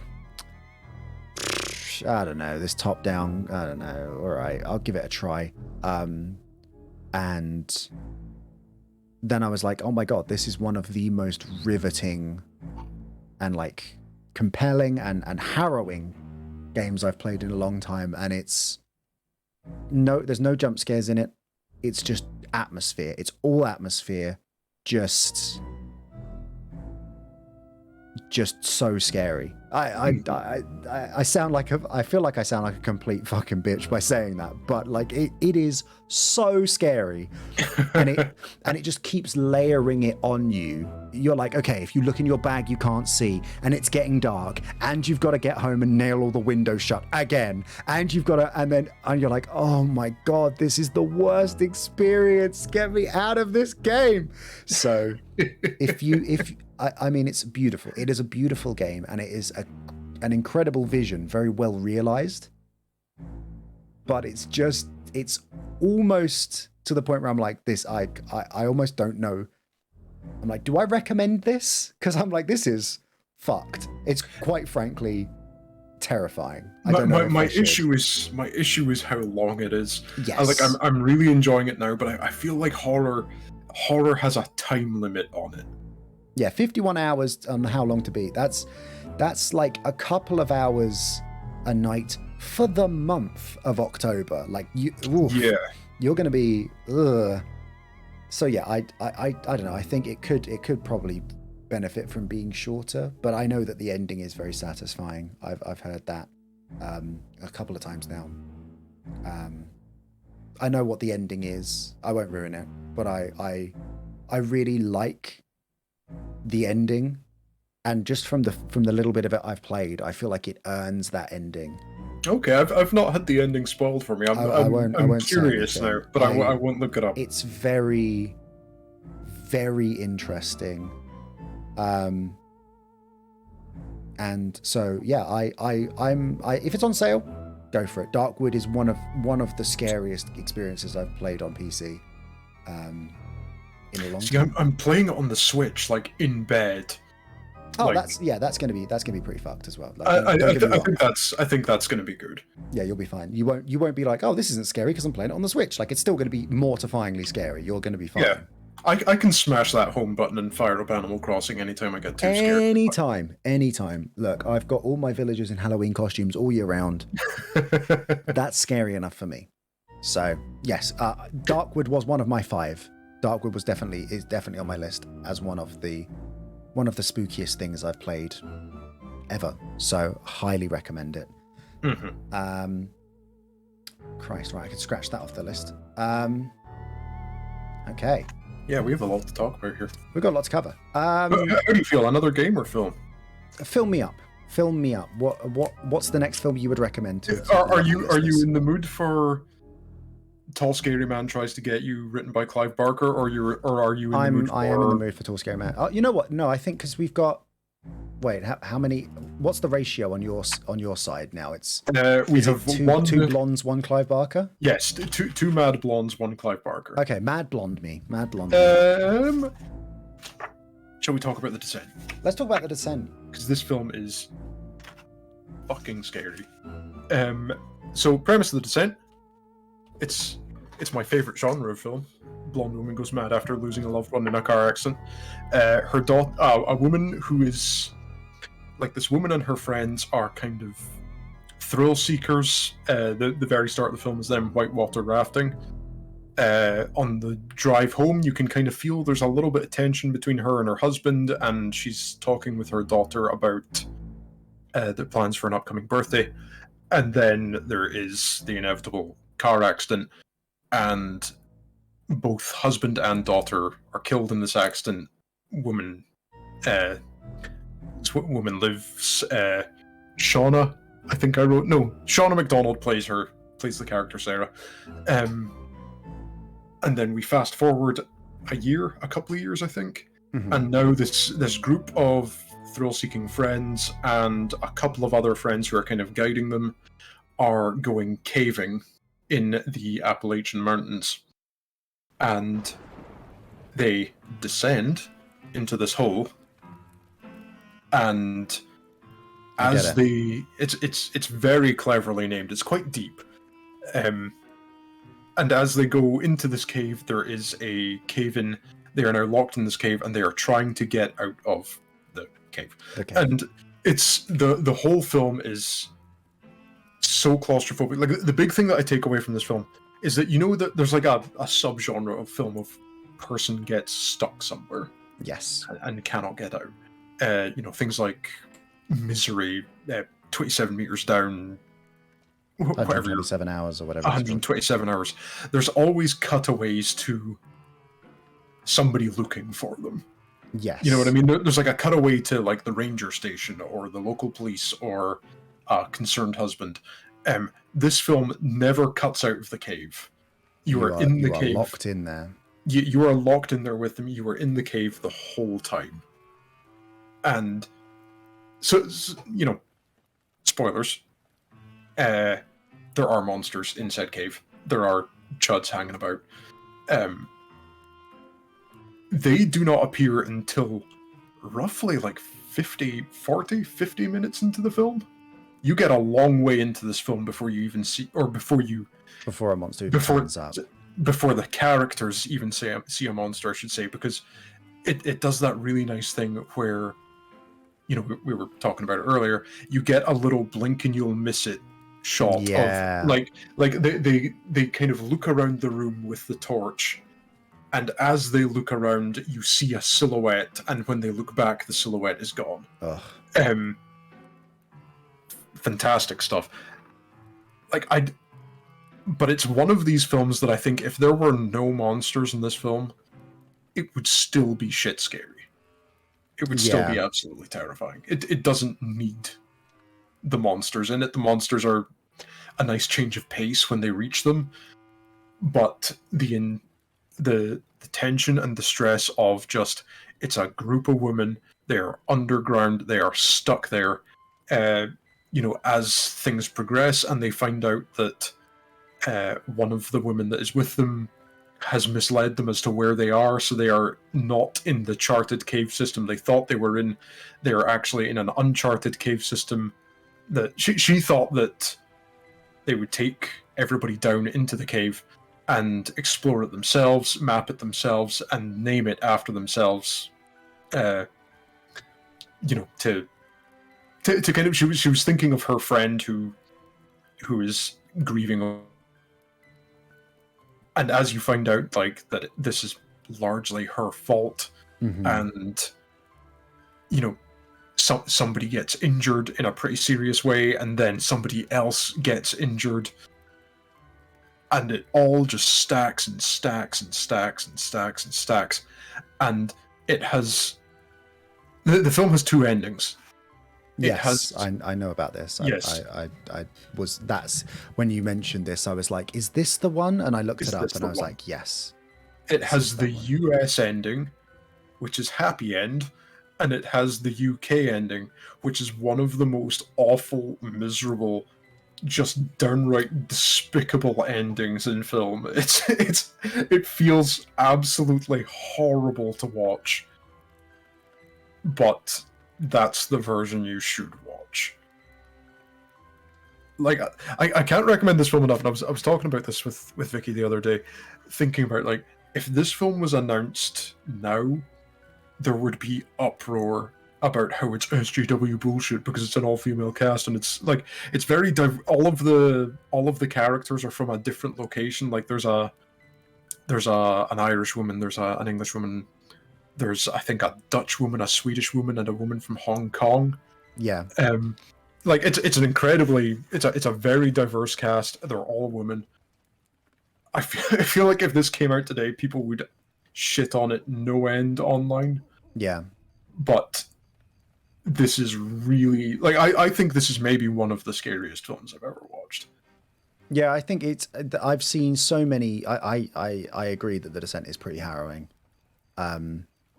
It's one of those things where, like, I didn't need any more encouragement to tell me that I shouldn't go into any caves, but, like, that is the one. If I hadn't seen any other material to suggest that going into a cave would be miserable, that is The Descent alone is enough to put you off ever entering a cave ever. Like, it's terrifyingly claustrophobic. To the extent that when the monsters do arrive, it's like, oh, thank God, it's a fantasy. I don't need to worry about this. Like, the real scariness is the like, hyper claustrophobia. Yeah. Like, I don't know, getting back onto creepypastas, have you ever read the Ted the Caver creepypasta? No. It's a fucking marathon of a creepypasta. It's so long. Good God. But it is just like 90 pages or so of a man describing potholing through a cave and describing the claustrophobia and, like, graphic descriptions of fitting through gaps that are only just a little wider than his shoulders that he has to turn his head sideways to squeeze himself through. And then on page 80 a monster shows up and you're like, well, that's not very scary. Yeah, I don't know. Like, it's similar to I don't know. I feel like that it's similar to, like, the Amigara Fault.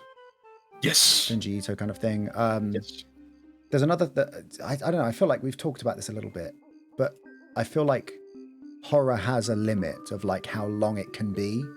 Yes. And so, for example, TMW, friend of the channel, recommended I read the Jaunt, Stephen King short story. I've never read it. No. The premise of it is that humanity has developed faster than light travel. Oh, but is you this? cannot open your Yeah, you have eyes to be while sedated. you while have to do be it. I have asleep. read this. Yeah. You cannot be awake while it happens. Mhm. And I read it in the bathroom of a Weatherspoons, and my heart rate was 165 beats a minute the whole time, because it's like. And then you started reading. It was yeah. don't know what they put in those Weatherspoons toilets. But it was like 4 pages, and so I was like, okay, this is terrifying, and it's short, so I've got to quickly read it. And so as I was reading through it, I was like, how much of this is left? My brain was like in overdrive, being like, when is this going to get scary? What kind of horror is this going to be? I don't know. I was my brain was overthinking it, and then obviously the ending is whatever. I won't spoil it, but because it's only like 2 pages, you're all grown ups, you can read it. But I was like, oh, okay. Oh, it was like half relief of being like, oh, okay. I mean, it's words on a page. It can't be that. It's not like a jump scare. I can't be jump scared by words. But I was like, oh, okay, that was good. I just came away from it being like, nice, because it was short. I was like, okay, that wasn't, I wasn't dragged through 700 pages of description. I was like, nice. Yeah. You get that little. It's like an episode of The Twilight Zone or something like that. Yeah, it's just a nice you little get that concept. You get that little. Yeah, just somebody thinks of something that would be scary, doesn't over embellish it, and just create something short and scary. And you don't need to. You read it and you go, ooh, and then that's all you really need to take away from it. Yeah, I think that's a kind of. So to move on, Halloween is one of my 5, mainly because of just it's such an iconic one to have. I was surprised to see this on your list. I'm not going to repeat the joke I made earlier, yes. Despite how good it was, because I really didn't pick you out as much of a slasher guy. And I'm not usually. I know you like your creeping. Yeah, this is the thing. I went and I watched the newer the first of this new trilogy of Halloweens in cinemas. Yeah. And I was like, this is kind of great and also kind of sucks. I was like, this, the seeing a scary movie in the cinema, I was like, oh, this is kind of, this is neat. There's like an atmosphere of everyone in here looking to be scared and everyone being a little bit on edge. And I was just like, oh, slasher films just kind of suck. Like, they're kind of just all, I don't know. There's something about it. It's because there's been roughly 9 million of them in the past 30 years. This latest iteration that was done back in, I think, 2019. Let me get the details on the latest one. Anyway, I'm talking about the original John Carpenter one, not the 2018 remake. The 2018 one was fine. I actually quite liked it. I quite like. It's the same as what we were talking about earlier with Alien Isolation. It's just nice to see the same thing but updated. And yes, like you're watching it how you remember the original one. Yeah, so it is, and I mean, we can kind of talk about this. So the original Halloween is this very watertight premise of a young child murders his sister, and he goes to prison for decades. He murders his sister on Halloween, and then decades later, he is released on Halloween night, and makes his way through the city of steals a car and drives all the way back to Haddonfield. Haddonfield, that's the one. So that's kind of it. It's elevated, of course, by Donald Pleasance waxing lyrical about, he's the manifestation of evil and all of that. But it establishes a lot of those tropes of, there's a group of them, they get picked off, there's a final girl, she fights back, overpowers him. But it it does a lot of good stuff in terms of the shape. It's what I call Ripley, the cat. Our cat Ripley sometimes is when she's just kind of amorphous. I'm just like the shape, that sort of figure that's in the background. You know, when Laurie looks out of the window in school and she just sees him across the road and he's just gone. And then when she's walking home and he's just behind the hedge, it's like there's this really, I mean, the original Halloween's an hour and a half long. It's really watertight. They've got it like, it's just really concise. It's quite a slow burn. It is. Like it really lot of builds up. Yeah, a lot of like slashers. A lot of slashers kind of have a format where it's, you know, within the first 5 minutes somebody needs to be dead. Here, that's like, you know. Well, that's basically 2018, where they sort of at the start they're like, oh, you know, we're going to go and see Michael Myers in the courtyard, and we're going to show him the mask, and then it kind of all kicks off from there, where it's like, oh, you know, the woman who has the mask gets killed in a toilet, and then he gets the boiler suit and he gets the mask back, and then he gradually just cleaves his way through like 3 dozen people, just working his way towards the end goal of Jamie Lee Curtis. The original is so much more patient in that you get a lot of Michael just walking around and like it's presence. Because I'm quite big on my slashers. I like a lot of slashers, but for some reason, Halloween, I didn't actually see the original until, you know, I guess 4-5 years ago maybe. But it was well after I had watched a lot of other slashers, and just seeing how slow and how patient it was, and in particular just the fact that you can see Michael walking around a scene. Like it's an issue I have with like the likes of Friday the 13th, is that Jason will be exactly where he needs to be for the scare to happen. Yes. He is, like, even well before they get into the bullshit supernatural stuff, Jason feels supernatural because he can just be wherever he wants to be, where the need is. He is wherever is convenient. But just seeing scenes where somebody's going about their day, they're cooking, they're preparing for Halloween, and watching like Michael climb in through a window behind them and move off somewhere into their house, and you don't know where in the house he has moved off into, but you know he's there. Yeah, I think the thing that kind of sold me on the 2018 version of Halloween was that long shot of him kind of going through like he goes into the garage, he picks up the hammer, he goes into the kitchen, he gets the knife, and he's just kind of, it's just kind of a fluid motion of him just moving through the streets. And I was like, that's cool, because this is towing that line of grounded Halloween like the original, but it's kind of towing that line of, is this also kind of Friday the 13th-ish? That's kind of, I like that shot, but I don't like the rest of the film's way of doing it, where they kind of just imply that Michael Myers is this now invincible Jason Voorhees style supernatural entity. Whereas in the original, it's just like he's just a lunatic in a mask.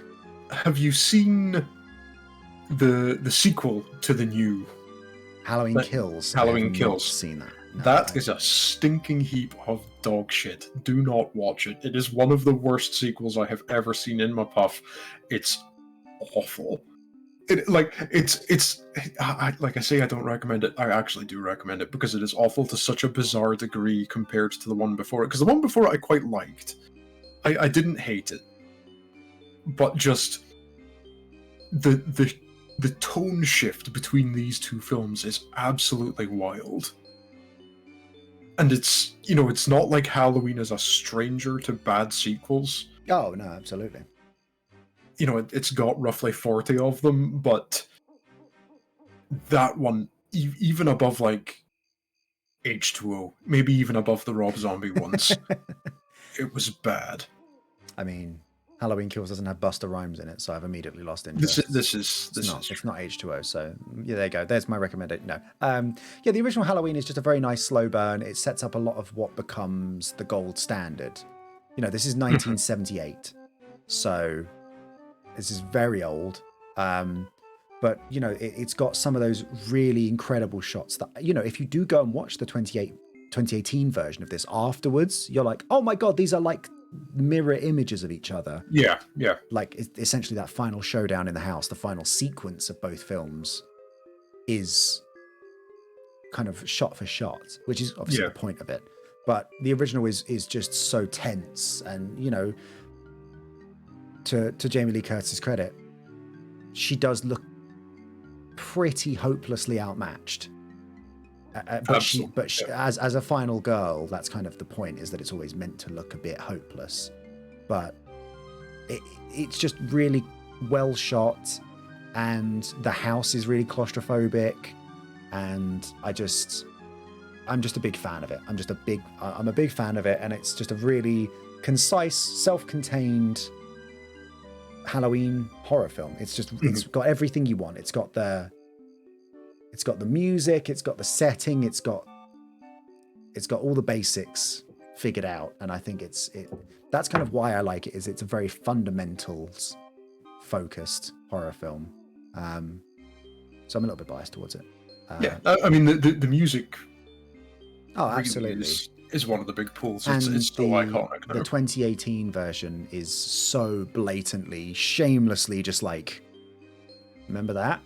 Like, yeah. There's a track at the end that I absolutely love. It's called "The Shape Burns." Spoiler alert: he doesn't. But it's basically just the same. It's just the classic music, but like way more triumphant and orchestral. And I'm like, this is great. This is like the motif of the film, and it's just done really well. And it's like the soundtrack in the new one is, again, it's kind of elevating the original, which is wild because I don't like the new one as much. Everything I say about the new one sounds like I like it, but I don't. I'm like, I don't know how to feel about it. It does so many things right. It does so much justice to the original while also being an absolute pile of shit. It does so many things right because it's doing them again. Yes. Like, it's already done those things right. It's not its own thing. The fucking 70s. Absolutely. Yeah.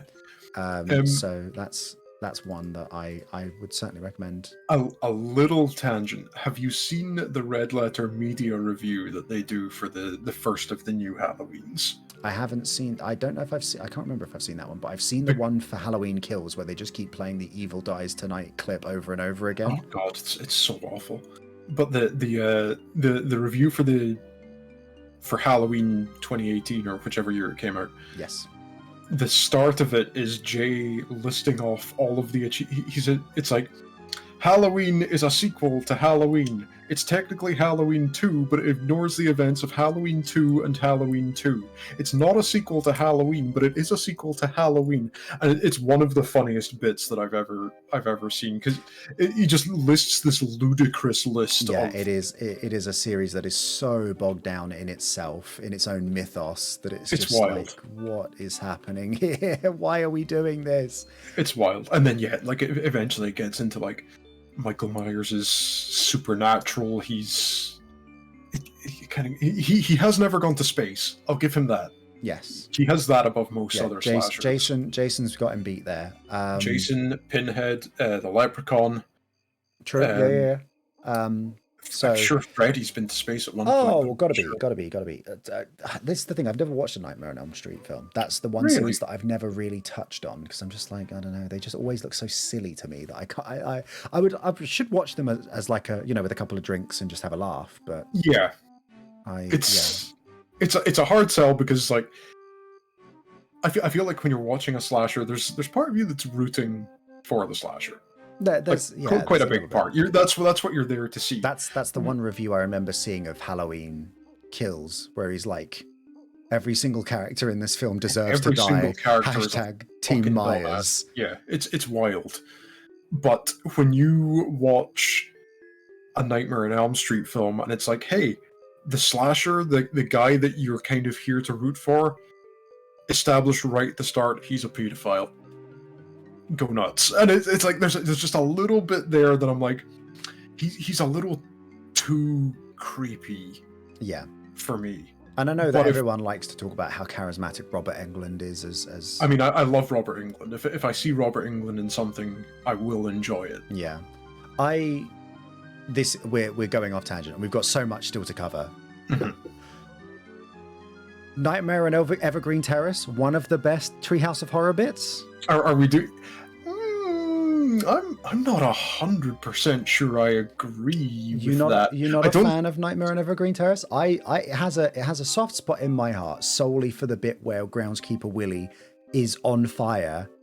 It's the do not touch Willie, good advice. Do not touch Willie, good advice. And then that sets off the motions. But then it's the parent-teacher meeting where Kirk Van Houten is like, oh, I don't like the idea of Milhouse having 2 spaghetti meals in one day, which is the saddest line I think I've ever heard. But it's such a real parent-teacher meeting. Absolutely, it is. It's so good. It is great. I don't know why that one in particular. I'm just like, I'm not a huge fan of. It's sandwiched between one of the best and one of the worst, because you've got Attack of the 50-Foot Eyesores, which is the one where Lard Lad, Homer steals Lard Lad's donut. You've got Nightmare on Evergreen Terrace, and then the ending of that episode is Homer Cubed, the 3D one. Yes, he Twilight Zones into the wall. And then he ends up in the real world. He's like, ooh, erotic cakes. Like, they stick the landing on that Treehouse of Horror so well. But yeah, I always liked the Nightmare on Evergreen Terrace because I was like, I know about Nightmare on Elm Street. I've kind of seen lots of bits from it. My dad was especially terrified of Nightmare on Elm Street. Growing up, I remember all the time he would mention it. But so when that came on, he would always like talk about the films. And so that's one of those ones where I've kind of, I know about the series, so I get the jokes, but I'm. Yeah, it follows the format very clearly. Like, Yeah. Nightmare on Elm Street, Freddy has a very clear set of rules to play by, and they touch on all of that. He can do what he wants. The world, he's kind of in command of everything, and he's kind of tormenting everyone in this dream world. So yeah, that's a strong one. It has one of my favorite lines where when Martin is dreaming about Latin, and Willie comes out and he goes, "I see you've mastered a dead tongue. Can you handle a live one?" And then it unfurls his tongue out and grabs him, and that's good stuff. I'm all there for that. Absolutely. I think because I've mentioned before my favorite segment was Nightmare Cafeteria, but then a couple of days ago, that's so good. Time to check on the free range children, and like it's a bit that I love. I think it's so good, but I went and watched a bunch of them just the other day, and The Thing and I, the one where Bart's Siamese twin. Oh my God! Why you haven't seen your own? Incredible. That one bit with Hibbert punching Hugo through the picture frame is maybe my favorite gag in The Simpsons. Full stop. Yeah, I genuinely think you could Photoshop Hibbert doing that punch into. Every time I see a rectangle, I'm like, I can just picture Hibbert's face. I'm like, unbelievable. And the thing is with The Thing and I is that it's basically a horror film. Yes. There's the illusion of something going on. Marge is like, don't worry about it, honey. And they're like hiding it. And there's something in the vents. And then they go up and explore. And then there's the discovery. And then there's the backstory. It plays out like above the others, it has those horror elements, I think. Yes, like, absolutely. When they first go up into the attic and, Lisa points over to the wall and the camera flicks around and you just see a shape dart away from the shackles on the wall. It's bang on. It's like it is absolutely great in that regard. I think it's I'm a big fan of it. That, and from the first Treehouse of Horror, James Earl Jones reading The Raven. I'm not a huge I like it. I think there's some great visual gags. The Lenore's painting, Marge's hair being in 2 picture frames. The other little picture, yeah. Just there's some really cute stuff in there. But I don't know. It's one of these things that as we have established tonight, if a man reads me something very grandiose in a deep voice, I'm all over it. Yeah, I think James Earl Jones totally. James Earl Jones. I played all of Darkest Dungeon for purely that reason. Yeah, Candyman. Absolutely. We haven't even touched on Candyman yet. We'll touch on. I think okay. So you would say that that's your number one. I'd say that's yes. The Thing and I. I'd say that's The Thing and I is your number one. For me, it's between that. That's definitely up there. I personally think The Shining is the best. The Shinings are. I think overall, if we're talking like which 3 segments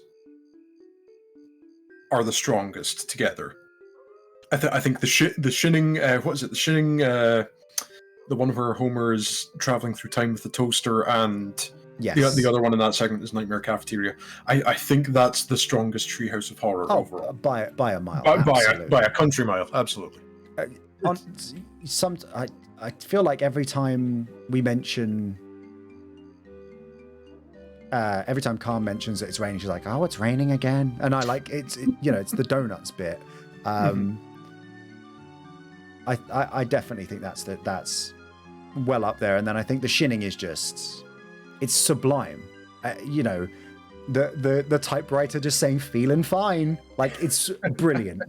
It's a genuine horror. It's like it's another one of those ones where it's genuine horror with it is just The Shining but with Homer, and I think it leans into that interesting family dynamic of how different everything is in that regard. So it's a strong pick.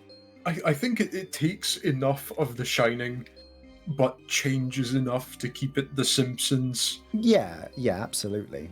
That it's an absolute winner for me. It's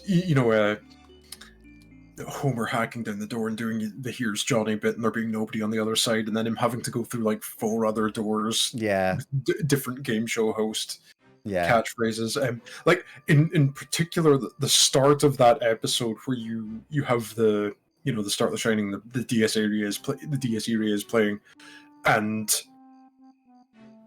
did you lock the front door, and then they do Monday and then Tuesday and then and then you have I think we left Grandpa back at the gas station, and just silence as they continue driving.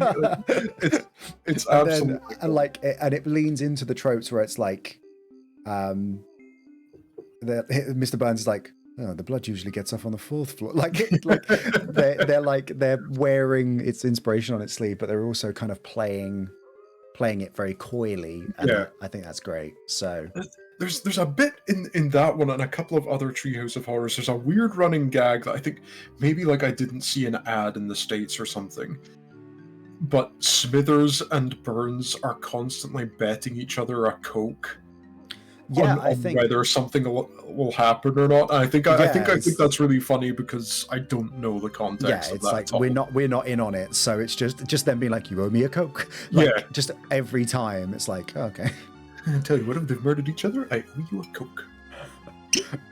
And especially those episodes are endlessly quotable. Like the teacher, TV, teacher, mother, secret lover, and the Shining. You mean The Shining? Shh. Do you want to get sued?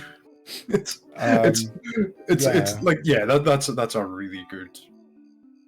They're all great, but I think that's a strong one. On the subject of smooth voices serenading you into the afterlife, what is Candyman? Candyman, I maybe one of my favorite films. It is a slasher as well, but it's got a very different feeling to most other slashers. Okay. So you have this woman Helen and her partner are writing their thesis on urban legends, and in particular they hear this urban legend about the Candyman. Who, if you say his name 5 times in a mirror, he appears behind you and he kills you.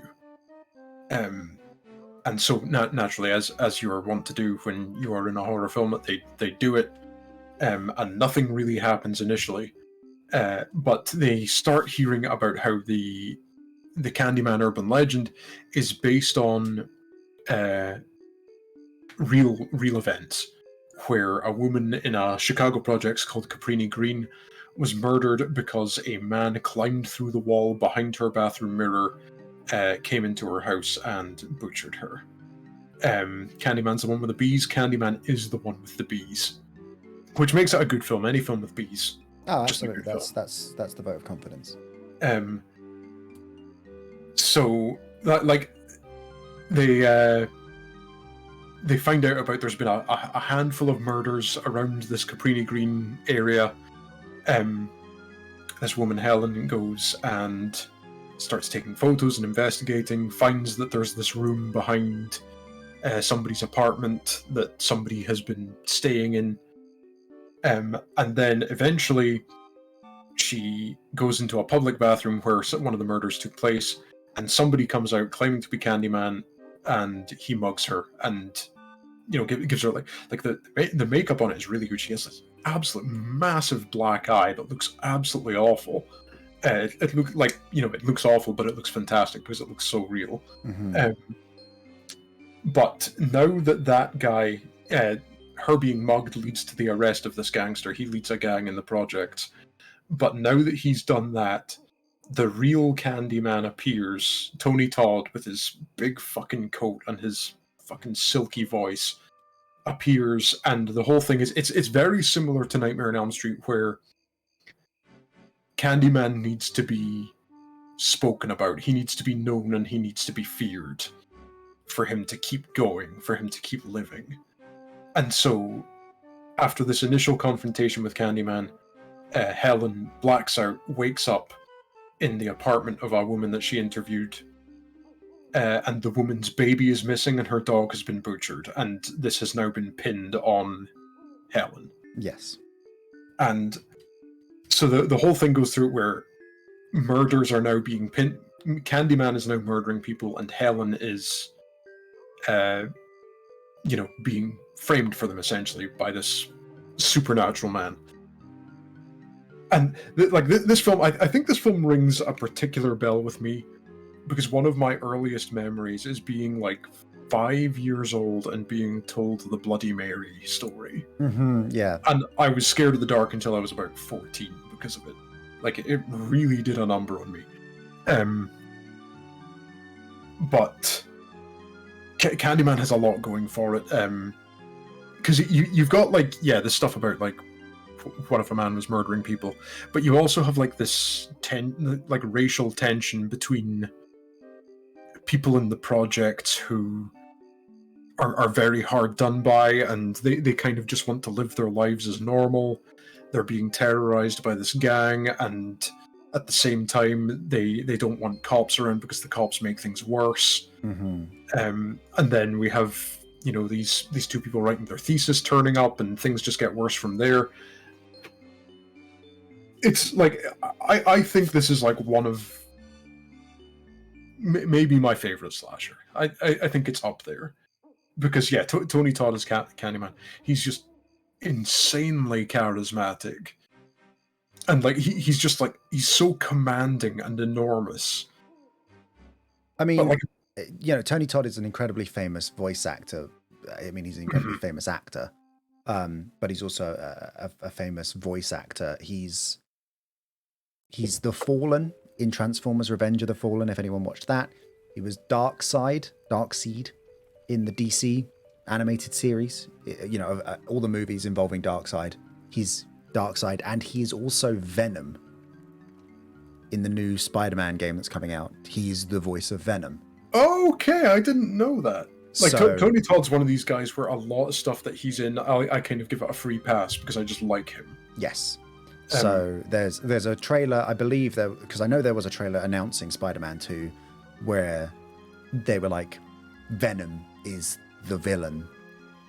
Like, the way they announced Spider-Man 2 was just an alleyway where there was someone screaming or something, and then as the camera zooms into the alleyway, it's all black, and then you just see the eyes appear of Venom, and then it just was the Venom symbol instead of the Spider-Man logo. But it's narrated by the commanding voice of Tony Todd. Yeah, he's absolutely incredible. A piece of trivia that I turned up earlier today in my research: the role of Candyman was originally offered to Eddie Murphy, which I think would have been a very different film. That would have been absolutely wild. But yeah, I can't imagine Eddie Murphy ever filling his mouth with bees for the sake of cinema. Yeah. Yes, there is a scene quite a way through the film. You know, spoilers for a film that came out in 1992.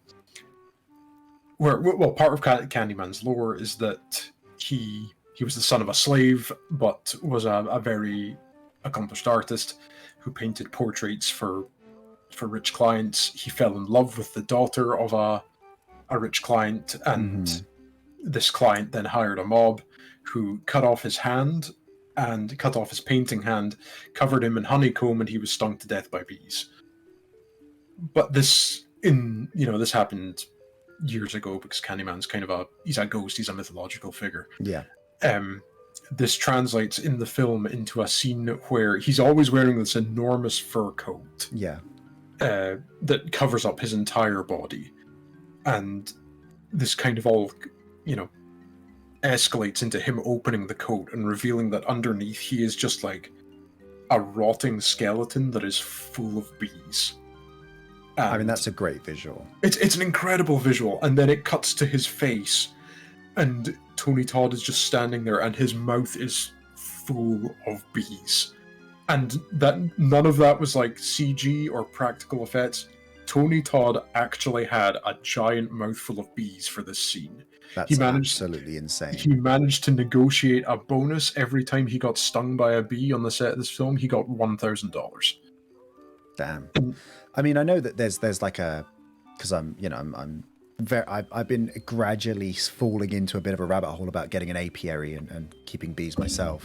I'm glad that other people have reached this point in their lives where everybody wants to become a beekeeper all of a sudden. I think that I just want a great big garden, and I want an apiary, and I just want to be left alone.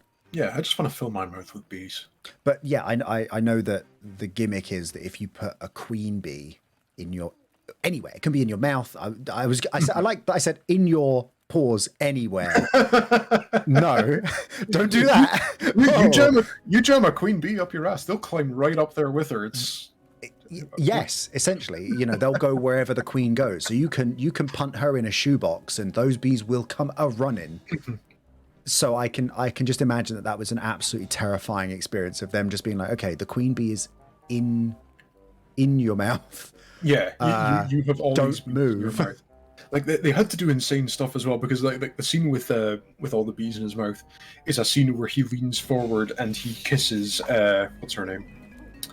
Virginia Madsen. Yeah. He leans forward and kisses her and kind of transfers all these bees into her mouth. That's absolutely terrifying. But Virginia Madsen was allergic to bees. So all of the bees that were on his body, all of the bees that were in his mouth, had to be specifically bred for the film 12 hours in advance. So they looked like adult bees, but didn't have the same ability to sting. Stingers. Yeah. Like, just crazy commitment. Mad. That's to the absolutely mad. But incredible. Incredible that absolutely that's the insane. commitment to that piece. Like, can you imagine, like, nowadays, if somebody went up to, like, I don't know, The Rock, and said, hey, Dwayne, can you just stuff your mouth with all these bees? Yeah, can you stuff all these bees in your mouth? By the way, don't kiss the person, like, don't actually get close to the person you're getting close to because they they're will allergic die. to bees. So we're going to have to... Yeah, no, he would be like, sup, brohanas, here's an energy drink, woe doogie. Catch you later, Ohana means family, etc. So... Yeah, I think it's an incredible... The 90s are a really interesting spot where CG was a thing, but I don't think anyone had the budget for it. So you just get a bunch of, like, Hellraiser. Like, Hellraiser's whole reconstitution scene, like the resurrection scene in that, is absolutely insane. It is insane. I love it. And it's so just a incredible. lot of stuff. It's just a lot of stuff dissolving in reverse. Yes. But it comes together so well that I'm like, oh, okay, I'm back on board with this now. This is great. So, yeah, I I'm gonna have to check out Candyman. That's gonna, because I know there was a recent one which also starred Tony Hawk. The recent one, and I'll get into this. The recent one was, the more I think about it and the more I watch it, I've watched it a few times. It's my least favorite horror reboot of all time. Oh, that's so sad. I despise it. That's a shame. I hate it so much. It completely misses it. Like the big giveaway should have been when the Warner Brothers logo comes up on screen. They are playing the song Candyman. Ugh. And that should have been the sign that they had just completely fucking missed the point entirely. But I went into it and I was like, I know Tony Todd's in this film. I know that the Candyman is coming back. And then you watch the entire film, and then it's like, okay, building up, third act is coming. And then a terribly CG de-aged Tony Todd appears. Ugh. And he literally says, hello everybody, and then the credits roll. And I just felt so robbed by that film. That's a shame. And they tried to do some other stuff. Like they do a lot. They talk about a lot of very important stuff. Like the time that it was released, they were talking about, like, police brutality. Yeah, I was going to say, because when you were talking about sort of the tension in the original around police and racial discrimination in America, I think that's a really interesting and timely thing. The original one, in the current context. The original one does it. It's there the whole time.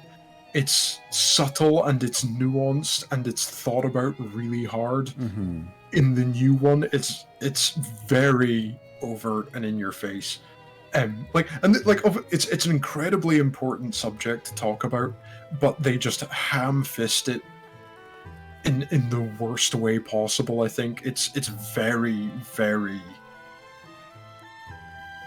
unsubtle. Yes. And they do the thing where one of the things that they do when they're saying talking about the original Candyman, Daniel Robitaille, I think he's called, was obviously killed as by a white mob. He was killed because he had a different color of skin, and so they try to say, like, that if you die in similar circumstances, you too can become a Candyman.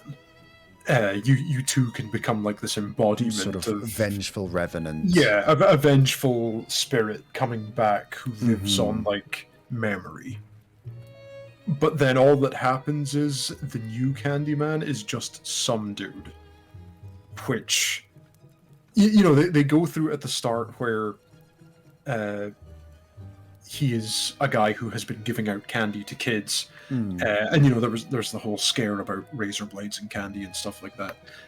But it turns out that this guy was he genuinely had people's best interests at heart. He was genuinely just handing out candy to make kids happy, but was wrongfully accused of giving out razor blade filled candy. Yeah. And they make a point of being like, the guy is mute. The guy doesn't talk. Mm-hmm. Which for a film like Candyman, where the main villain is so charismatic and you've got a guy with a real pair of lungs on him.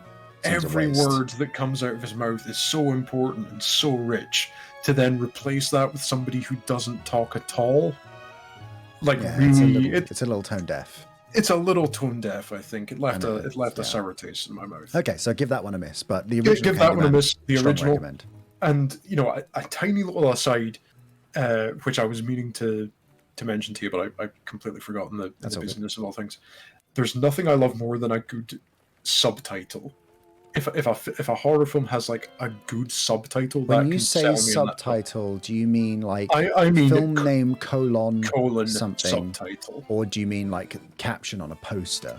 I mean film name colon subtitle. Okay. The name that follows a thing, and I hate film name colon origins or film name absolutely colon Revelations. Revelations is the worst one. Candyman. Candyman 2 is not a great film.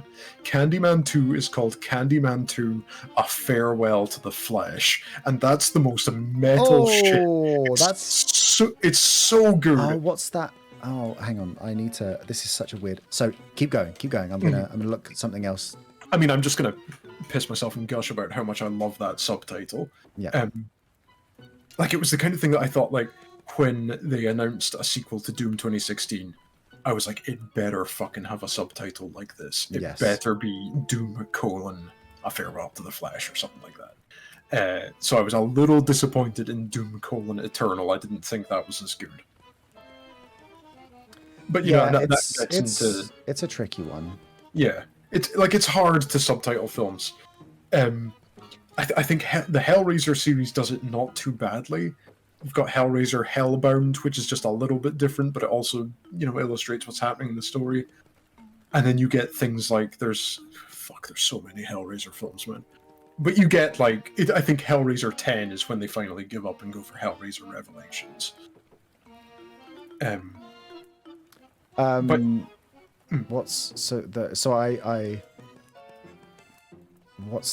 Okay, so I need to Google this again. So there's a person that I watch who was kind of, we're not gonna get into this, but I watched a person who was very intensely focused on PT and decoding like the mythos around PT. Yes. The background of the stream is very PT right now.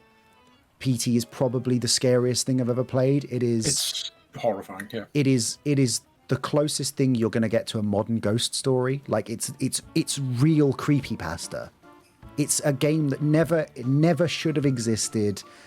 It's a teaser for a game that never came out, and it is so haunted that it no longer exists.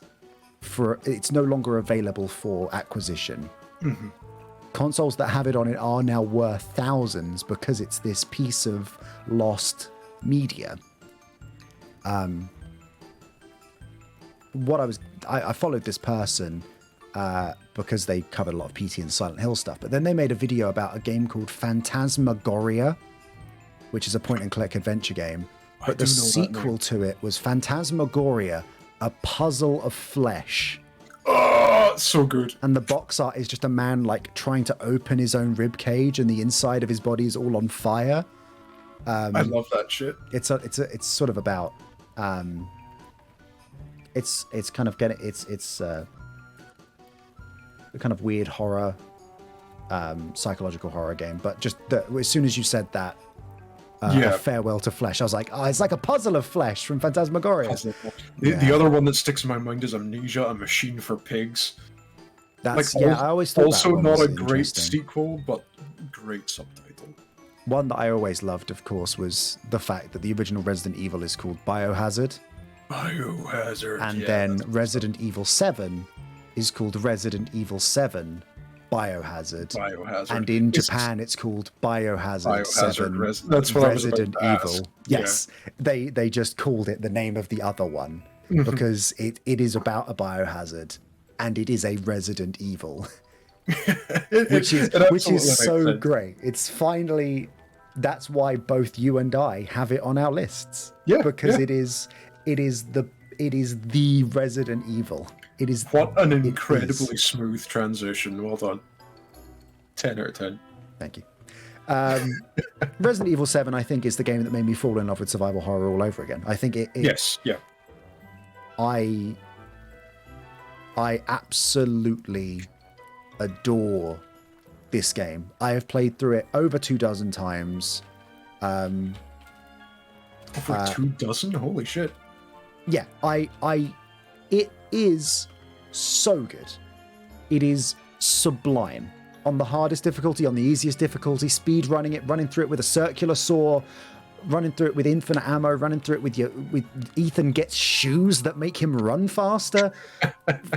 Everything. There's so many ways to explore the game, but I did a whole video on how incredible RE7 is.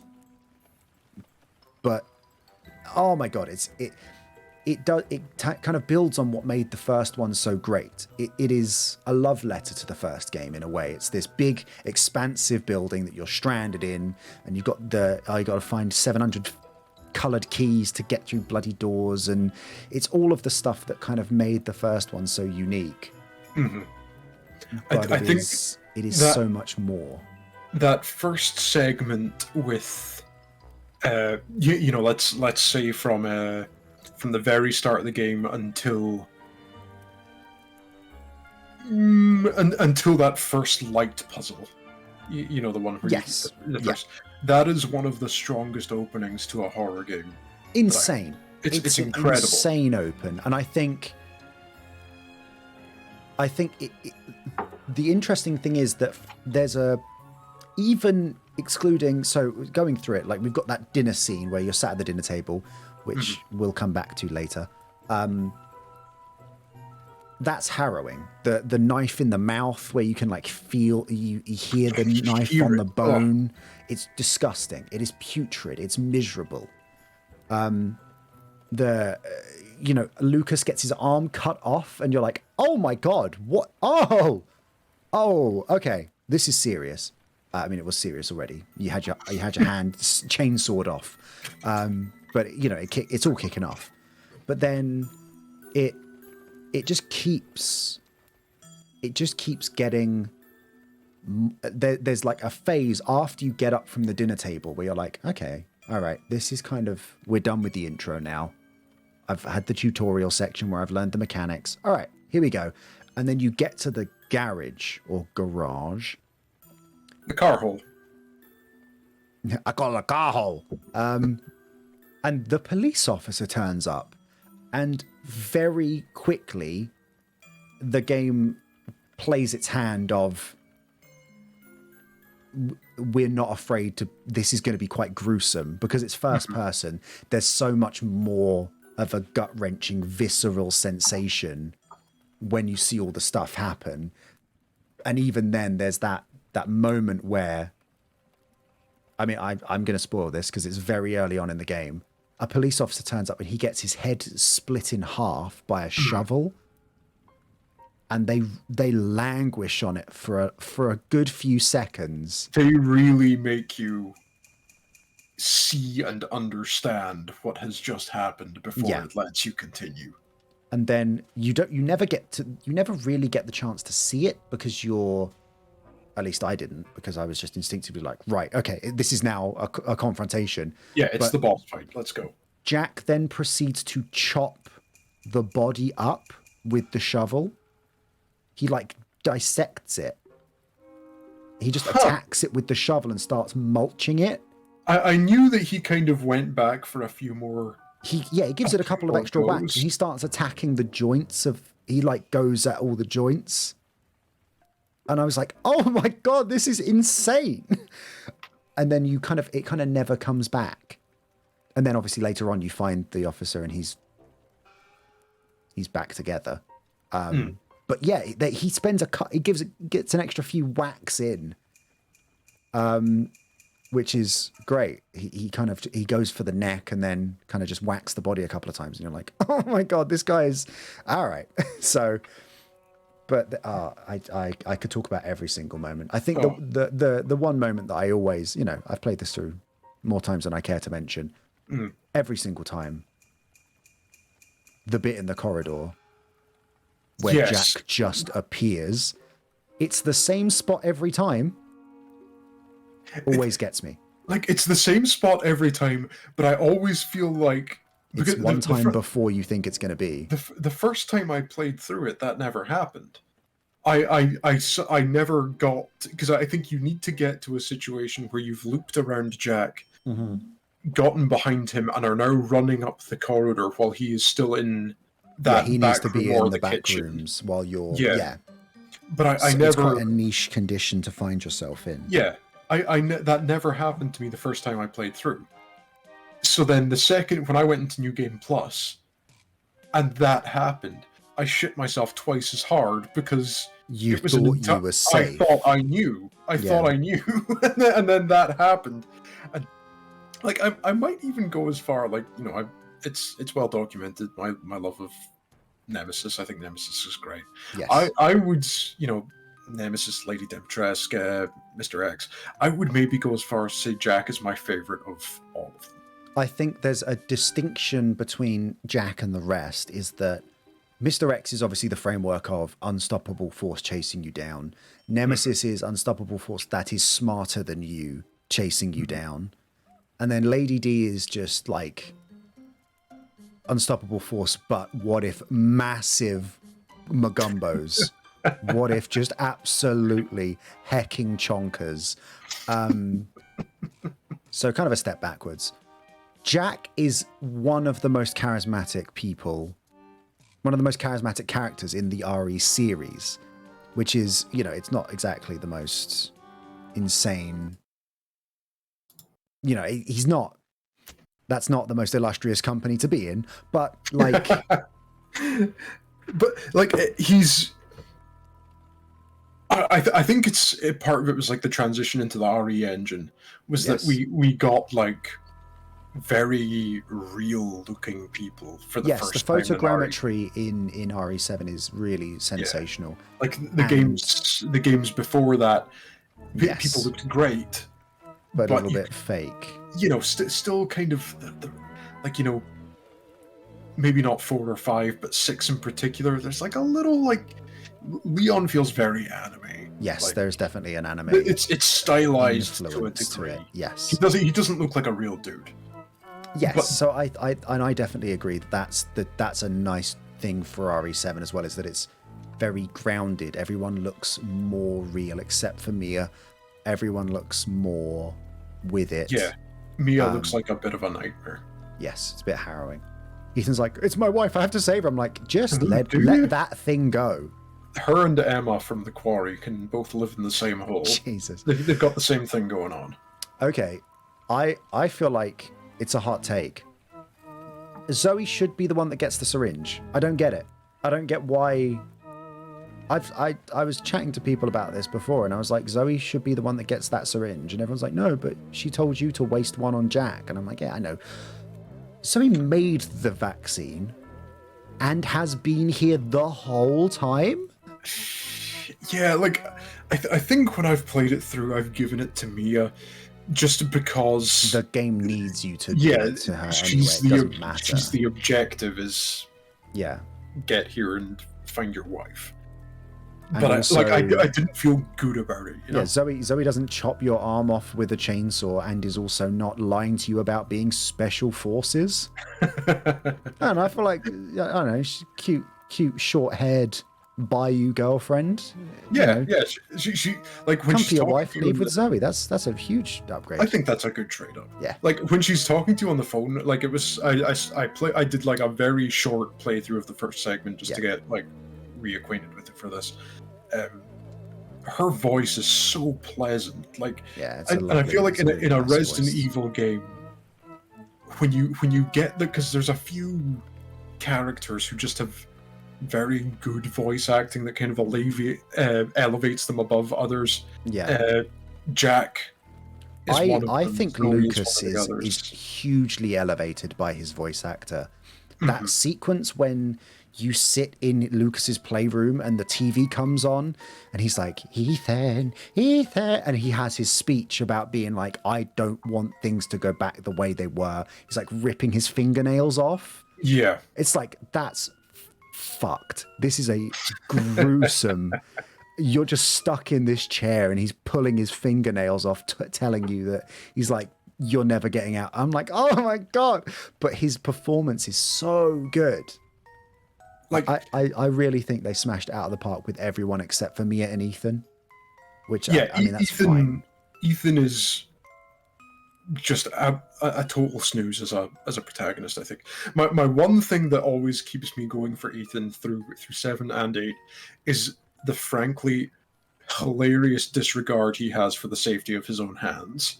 Oh yeah, he doesn't give a shit. He's like, oh, is that a giant chainsaw coming up? Oh, better just throw my hands in front of it. It's absolutely fucking wild. Because I kind of had this memory of because it had been a while since I'd played 7, and I remembered like, yeah, gets his hand cut off, and yeah.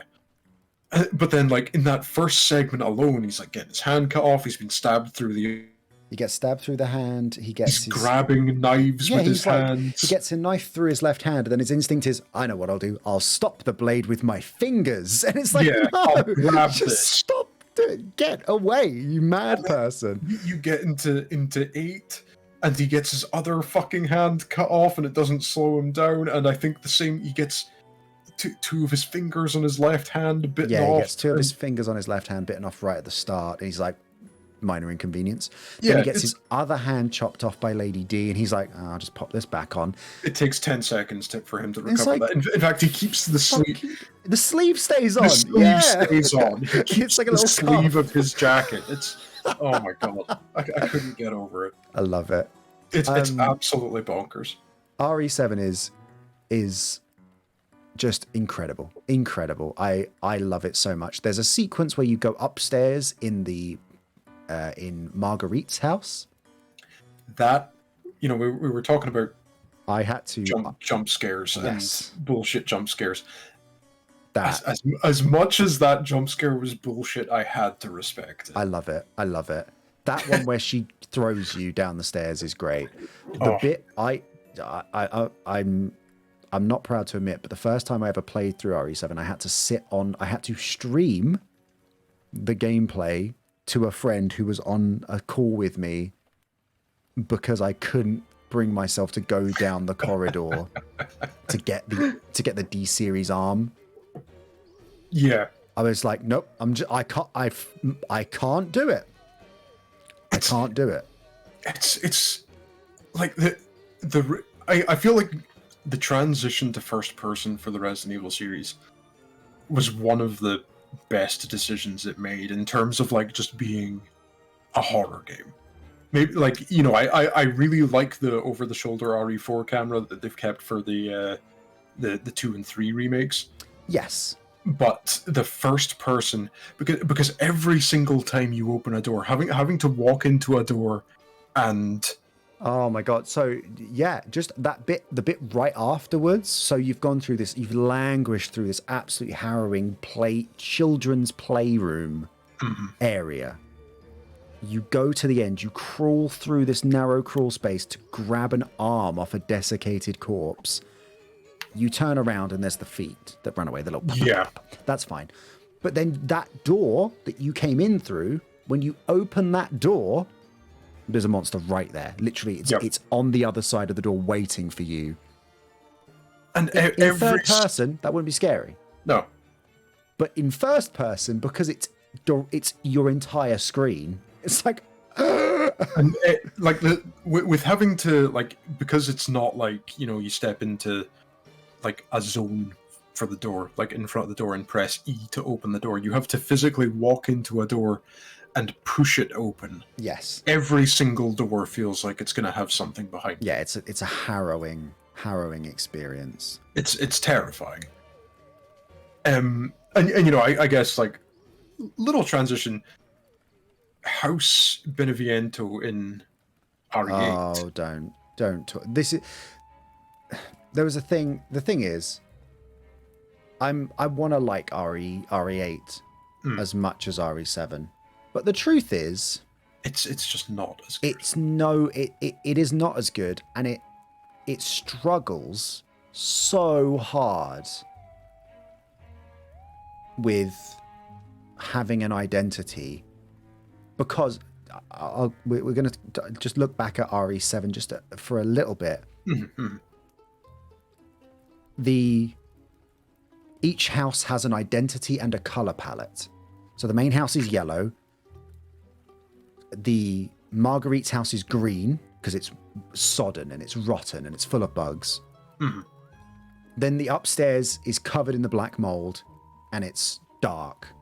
Then Lucas's play area is, the greenhouse is green, obviously. It's like this big high vaulted ceilings. It's green. It's covered in life. Then you've got Lucas's play area, which is entirely white and plastered with neon paint. It's much more stripped back. There's no real detail. Everything's covered in tarps. Everything is visually distinct. And then you've got the tanker and whatever as it progresses. But each area, you're like, I know exactly where I am because I can just see what it looks like. It's kind of the same with Village, but the village itself is just very generic. It's all just snowy grass Like the whole village and the sort of basically between the warehouse, Heisenberg's warehouse, and the dam, it's all kind of visually the same. Yeah. And all of that is after the mansion, which is so beautiful and so ornate and so incredibly well designed. It's unfortunately it's the best bit right up front. Like they do this with every single Resident Evil game. Is that they front load it so much, and then it tapers off really hard towards the end. And RE7's it does the same thing. You get to the tanker bit, and it's like, oh, okay, it's not, it's I don't think the tanker bit is as bad as some other areas in Resident Evil games. But no. It's certainly the point in the game where the Resident Evil bullshit appears. It's funny that in any Resident Evil game, almost the second anybody says umbrella, that's it. The game's falling apart. But yeah, RE8. I really liked that first dark walk into the village. I thought that was super tense, where you get your fingers bitten off. I really liked that. The kind of gauntlet-y bit you do when you get into the village proper was fine. It just made me think of RE4, which I love, and it didn't feel as good as that, but I kind of let it slide. Lady D's castle is incredible. It's one of my favorite areas in any Resident Evil game. It feels like it's a proper, like, a love letter to the original Resident Evil, where you've got this big mansion and you're doing inventory puzzles and you're finding keys and stuff like that, and then you have House Beneviento, where you've got the PT section. Oh my god! Like, I really loved that section. Yeah. Until the weird hide and seek bit, I didn't really care for that. But yeah, for sure. I think it's such a strong section. I mean, we won't talk about PT. It feels like cheating. But yeah, House Beneviento is a absolutely sensational. Is a sensational pick. It's such a great standout piece on its own. If an indie horror game got released that was just that section, and it was just like an hour-long horror game where you do that, I would think that was an excellent. Yeah, exactly. I mean, that's kind of what games like Devotion and Visage are kind of going for. They're like, we want this really tight, claustrophobic, in one house horror thing, which is, like I like that kind of thing. I like having a framing device. Yeah. Sometimes I feel like it's a bit tropey, but just having something that keeps people trapped in one space and then builds the horror around them is always a strong pick. Which leads on to all three of my last film recommendations. All three of them have exactly that same framing system. So the first one is The Thing. John Carpenter's The Thing. The funny Among Us film. Funny sus imposter Among Us with Kurt Russell and the chess computer. I mean, I don't want to spoil this film. I really think everyone should check it out. Its practical effects have dated a little bit, but are still incredible. Like the vision of what they are is so good. The basic premise is that there's an Arctic expedition team. They're in a base in the Arctic in like the 70s or 80s, and they rescue a dog from that's at another expedition camp, only for them to find out that the dog was harboring something, and they are now stranded alone in the middle of -40-degree weather in the Arctic with something that could be anywhere and be anyone. And that's kind of it. It's a very, very concise premise. Wilford Brimley's in it. It's just awesome. It's just an awesome film supported by a really, really cool visual effects team. The monster designs in it are really memorable, and I just think it's really creepy. Like, there's certain moments in it. There's a specific moment. I mean, the scene with the dog at the beginning is one of the ones that's especially sort of terrifying. This is what I love about The Thing. You know, like, the reason it's not on my list is because what on earth can I say about this film? Because it is one of the best horror films of all time. Yeah, it's the fact that you have just said there's, like, you know, there's a bit, and I have literally no idea. It could be there's so many bits in this that are just 10. iconic. I just think that the two that I always, because I saw this when I was younger, the two that always kind of, I was like, oh my God, what? No, 3. Oh, maybe 4. See, it's all there. It's all there. It just keeps going. It just keeps going. It's all terrifying, but kind of mesmerizing at the same time. The dog, I'll just start saying words, and if you've seen the film, you'll know, and if you haven't, you have to watch it to find out. The dog, rib cage, and hands. The scream when they're all out in the snow, that noise. I think that's my highlight of the film is, this is why I write this shit down. The lad on his knees, in the snow, and he just turns and his mouth opens. Mouth open. Yeah, mortifying as a child. Absolutely incredible. Fuck that. On the subject of horrific dinner table scenes and being stranded in a location with no help coming, Texas Chainsaw Massacre. Yes, I only watched this week. I can believe that. Like I say, I didn't pick you for like a big slasher guy, and Texas Chainsaw is like the proto slasher. I think it's so interesting because it's an 18 film. It's rated 18, but it was filmed with the expectation that the director was hoping that it would be rated PG, which, I mean, is insane. It's insane. Like, of course it's not going to... What? No way is this going to be PG. You're out of your mind. But I really like there's so much atmosphere in this. That the opening shot of like the flashbulb photography of these like desiccated corpses, like the hands and the skull, like the faces with no eyes, where it's all like the skin stretched back. It's disgusting. It's gross. It's really distressing. And then it kind of forgets itself for a little bit, and it's just this story about these hitchhikers trying to get through Texas, and it's sweltering heat, and there's these sheriffs investigating bodies being dug up, graves being robbed, and then there's a creepy hitchhiker, and it's all it's kind of quaint now looking at it.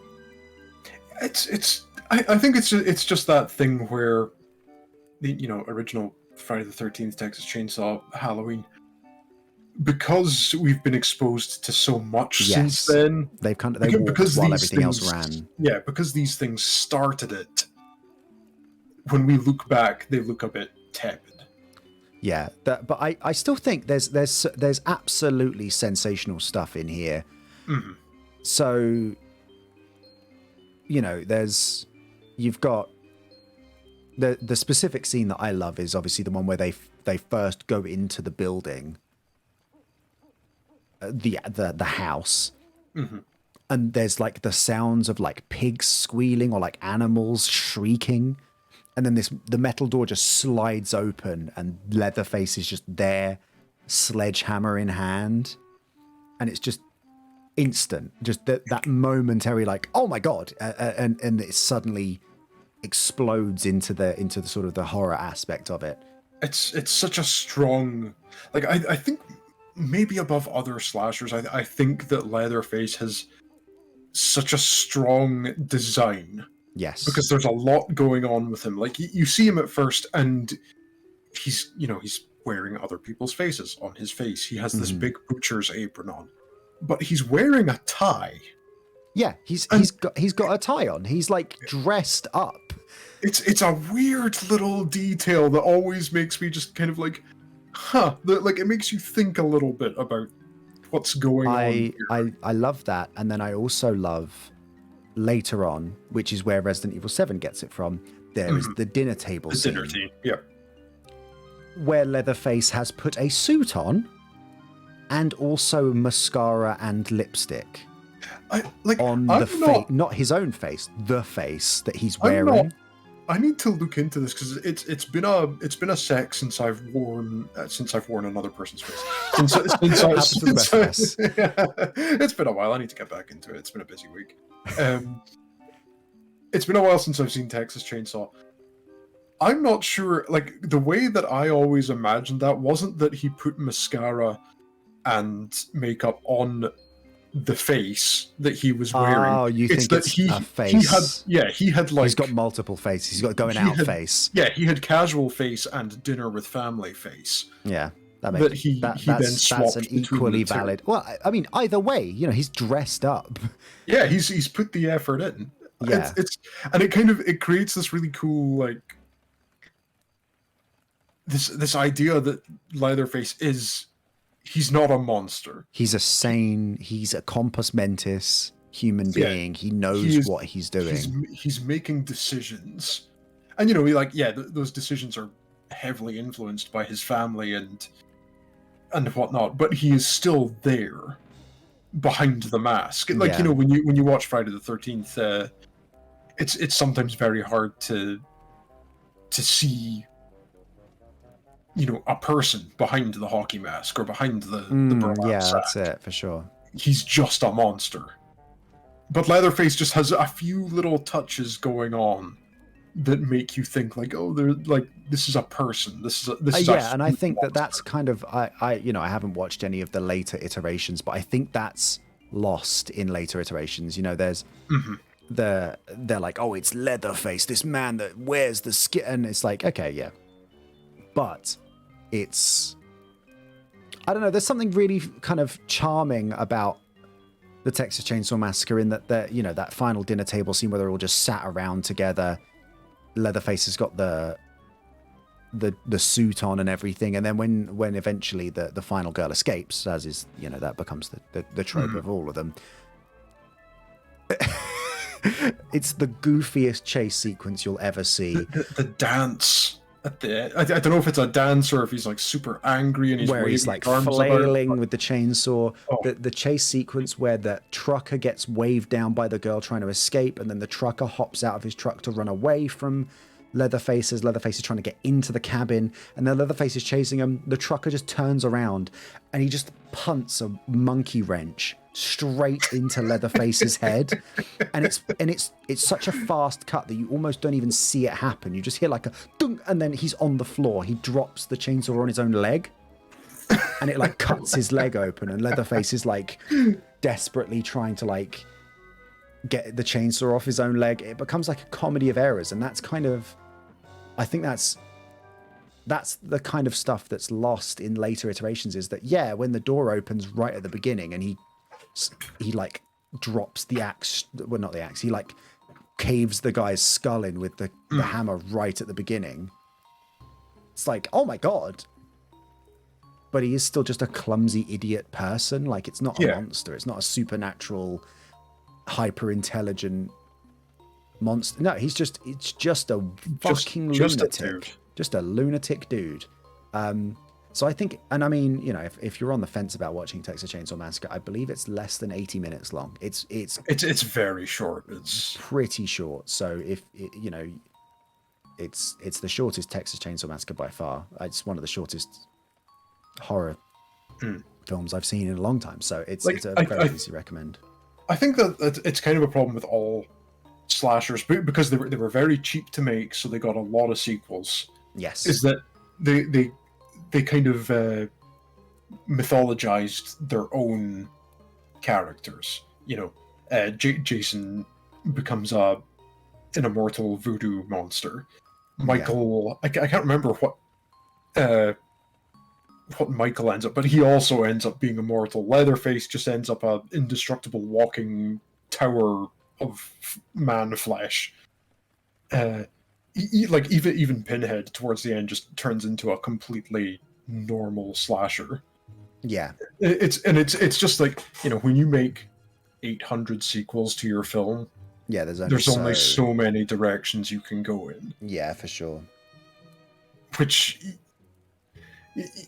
so it's nice to see, like in particular, Texas Chainsaw and Scream. I know Scream is like it's like bordering on parody. It's very satirical and things like that.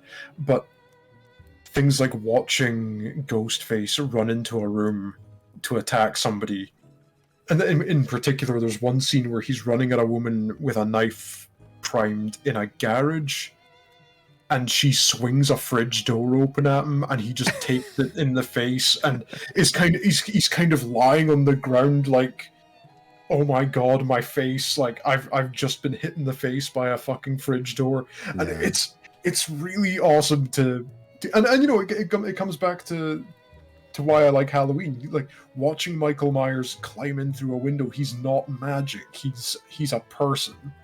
And he's scary because he's a person.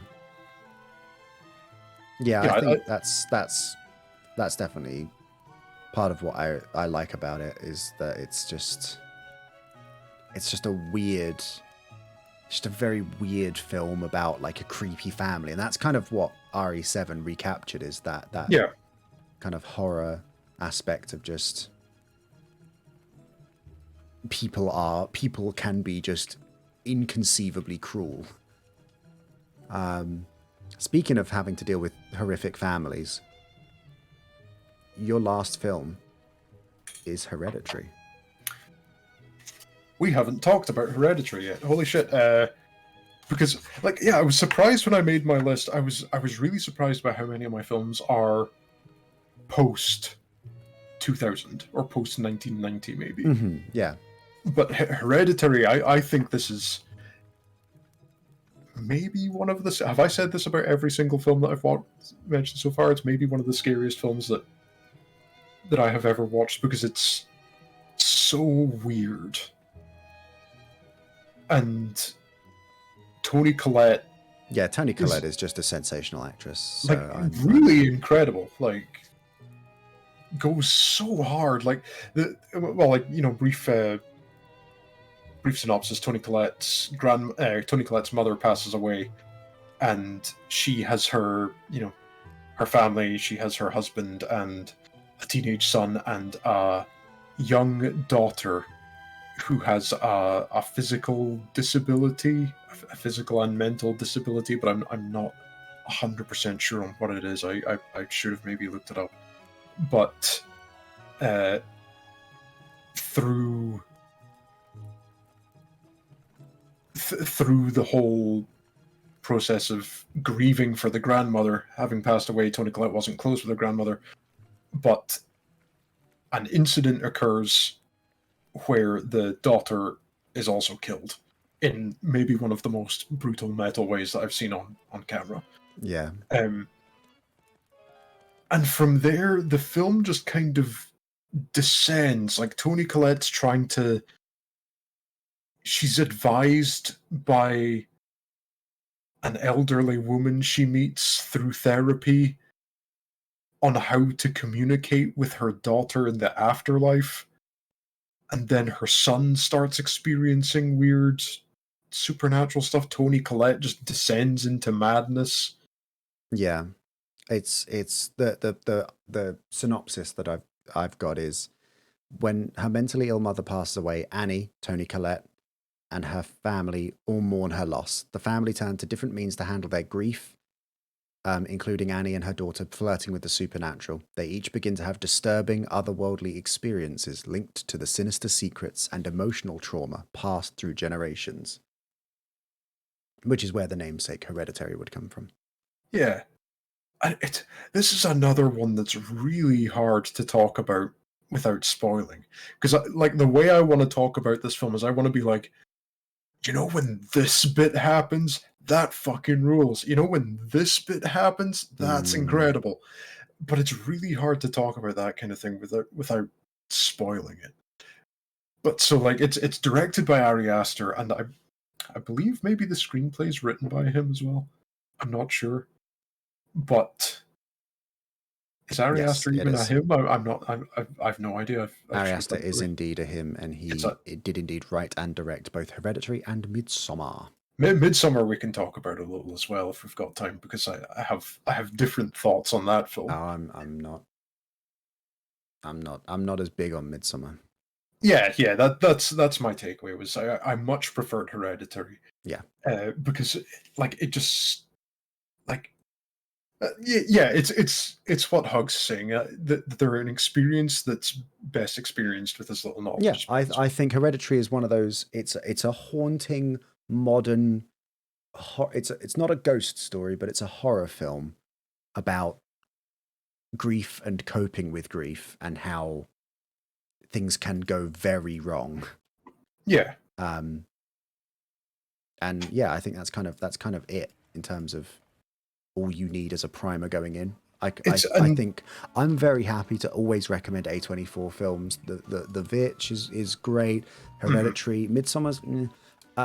The Lighthouse is an incredibly anxiety-inducing and harrowing experience to watch. It's very stressful, but that's not as scary.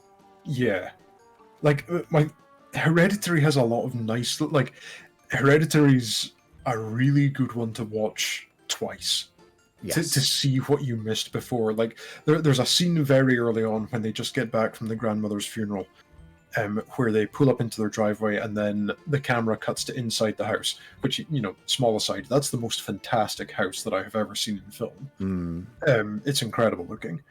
But as the camera cuts inside the house, you hear footsteps upstairs, and it's very subtle. You just hear a few thump, thump, thump, thump, thump. And then everybody comes inside. And then you get that moment, like, you wouldn't notice it on the first watch through, but then afterwards you're like, there's something there. And yeah, for sure. And it's one that you have a very different experience. Well, like, you know, a little spoiler, I guess. My wife Vicky, she went and watched this in the cinema, and I watched it later at home.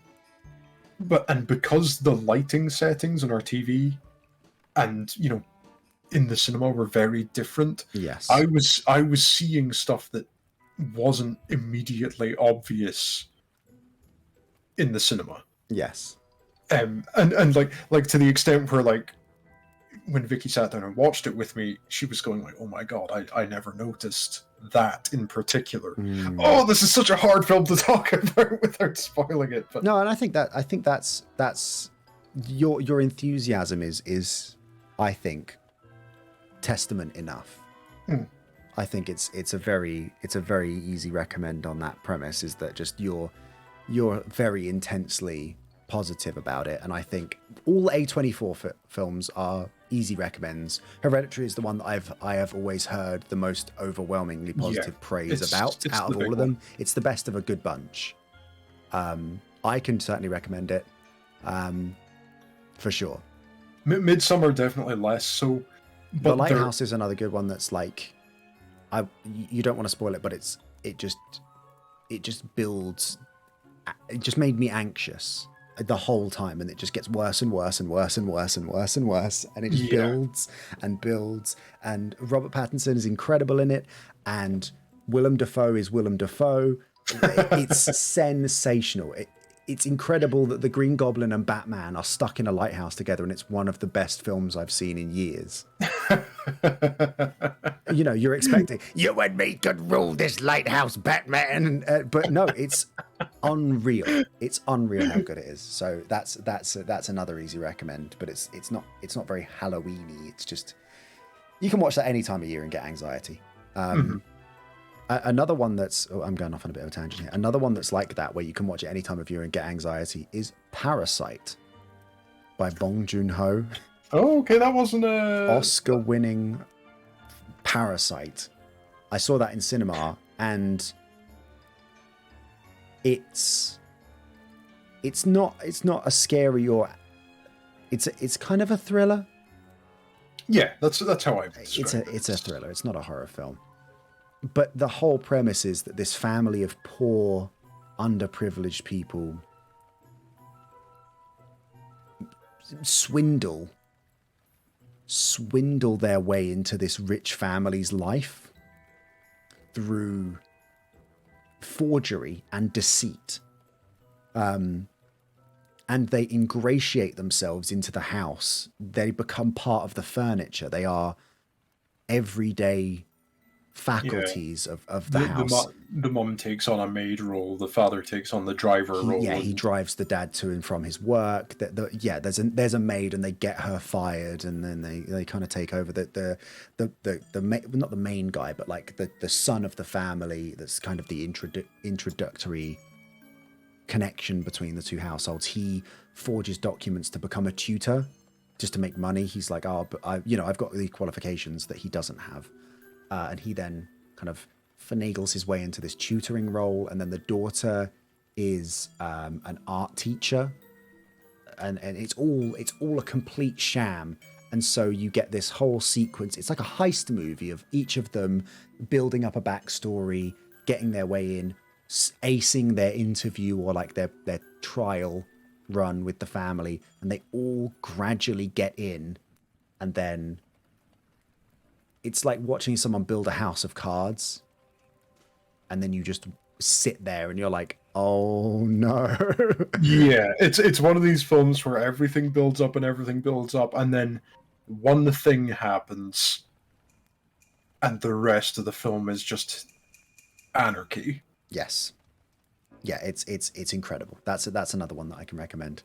Mm. The last film I recommend is Sam Raimi's Evil Dead 2. Me and Vicky were talking about this earlier, that we are including this in our unofficial trilogy. What's the three? Candyman. Shit, I've forgotten the third one that made this funny. Bollocks. But you got the setup, but not the punchline. That's fine. You'll come back to it. We had an unofficial trilogy of Candyman, something else, and Evil Dead 2, and the trilogy was why writing your thesis sucks. Because, and like Evil Dead 2, I have Evil Dead, Candyman, and Midsummer. Yes, we were just talking about it. Thank you. There we go. The grad student trilogy of New Evil Dead, Candyman, and Midsummer. Ah, the new Evil Dead, the one I haven't seen. I should probably watch that.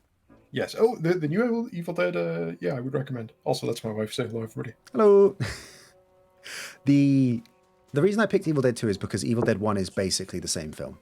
Yes. The only difference is that Evil Dead 1 was like, hey, this Bruce Campbell guy's not bad. And then Evil Dead 2 was like, fucking Bruce Campbell, everybody.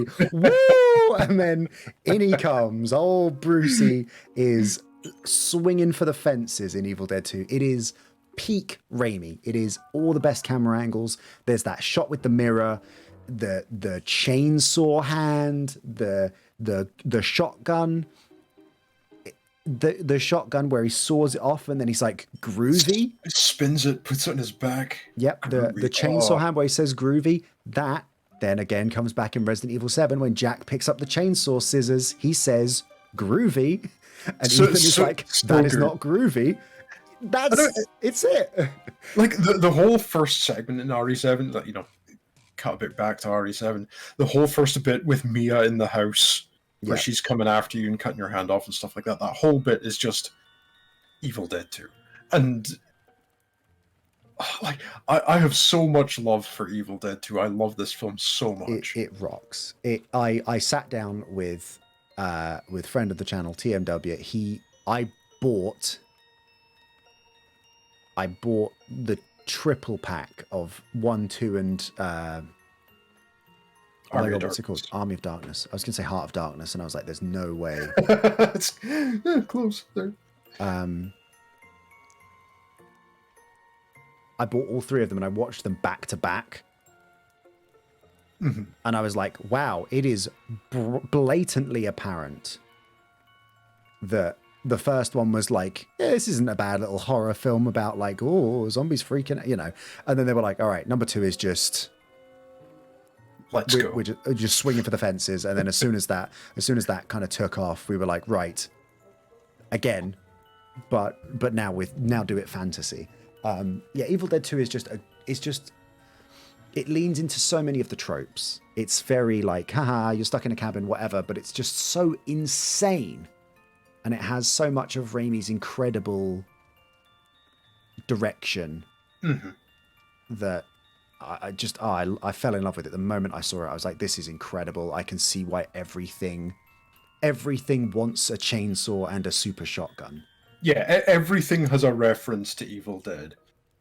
Yeah, like, of course. Fucking Hunt Showdown has a reference to Evil Dead's chainsaw, despite chainsaws of that kind not being invented for another 50 years or so, or whatever. Like, the chainsaw, the shotgun, losing your hand and attaching that chainsaw onto the end of your fucking arm, it's all so good.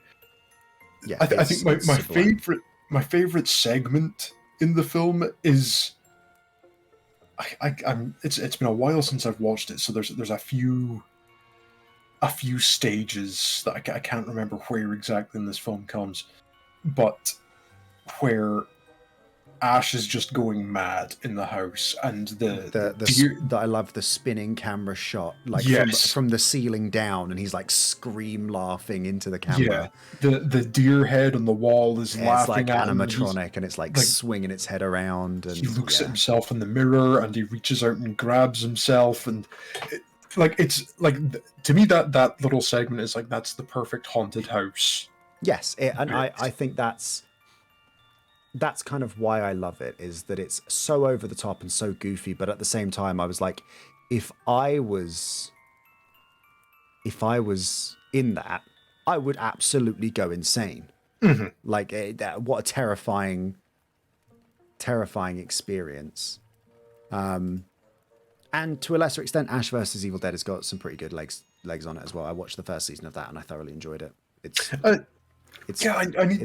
less Raimi, but yeah, I imagine it's more the Bruce Campbell show. That's fine. The Resident Evil, the Evil Dead remake, from whatever year, I want to say 2016. Let's have a look. Starring that girl from Suburgatory. It was 2013. Good lord. 2013. Oh my god, time is slipping through my fingers. That film is sneakily very fun.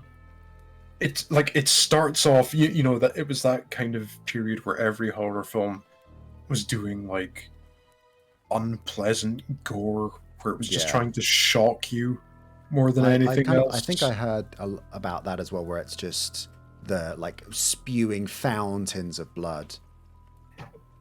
And then it does that, like, you know, she cuts her tongue in half with an X-Acto knife, and it's just unpleasant, and it's not, everything is so grimy and unpleasant to look at.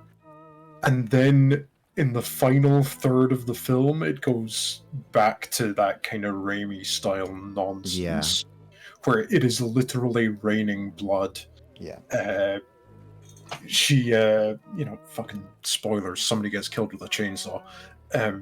But like, she's sawing through somebody with this chainsaw, and it's very obviously just a dummy, and they're just throwing it around. I mean, there's that bit in Army of Darkness where there's like just a prop skeleton that Bruce Campbell just picks up and punches, and the whole skeleton is just launched wholesale across the shot, and it's like a fucking Spirit Halloween, like, store-bought skeleton. It's clearly made of plastic. He just punches it and it just goes flying, and I'm like, that fucking rules.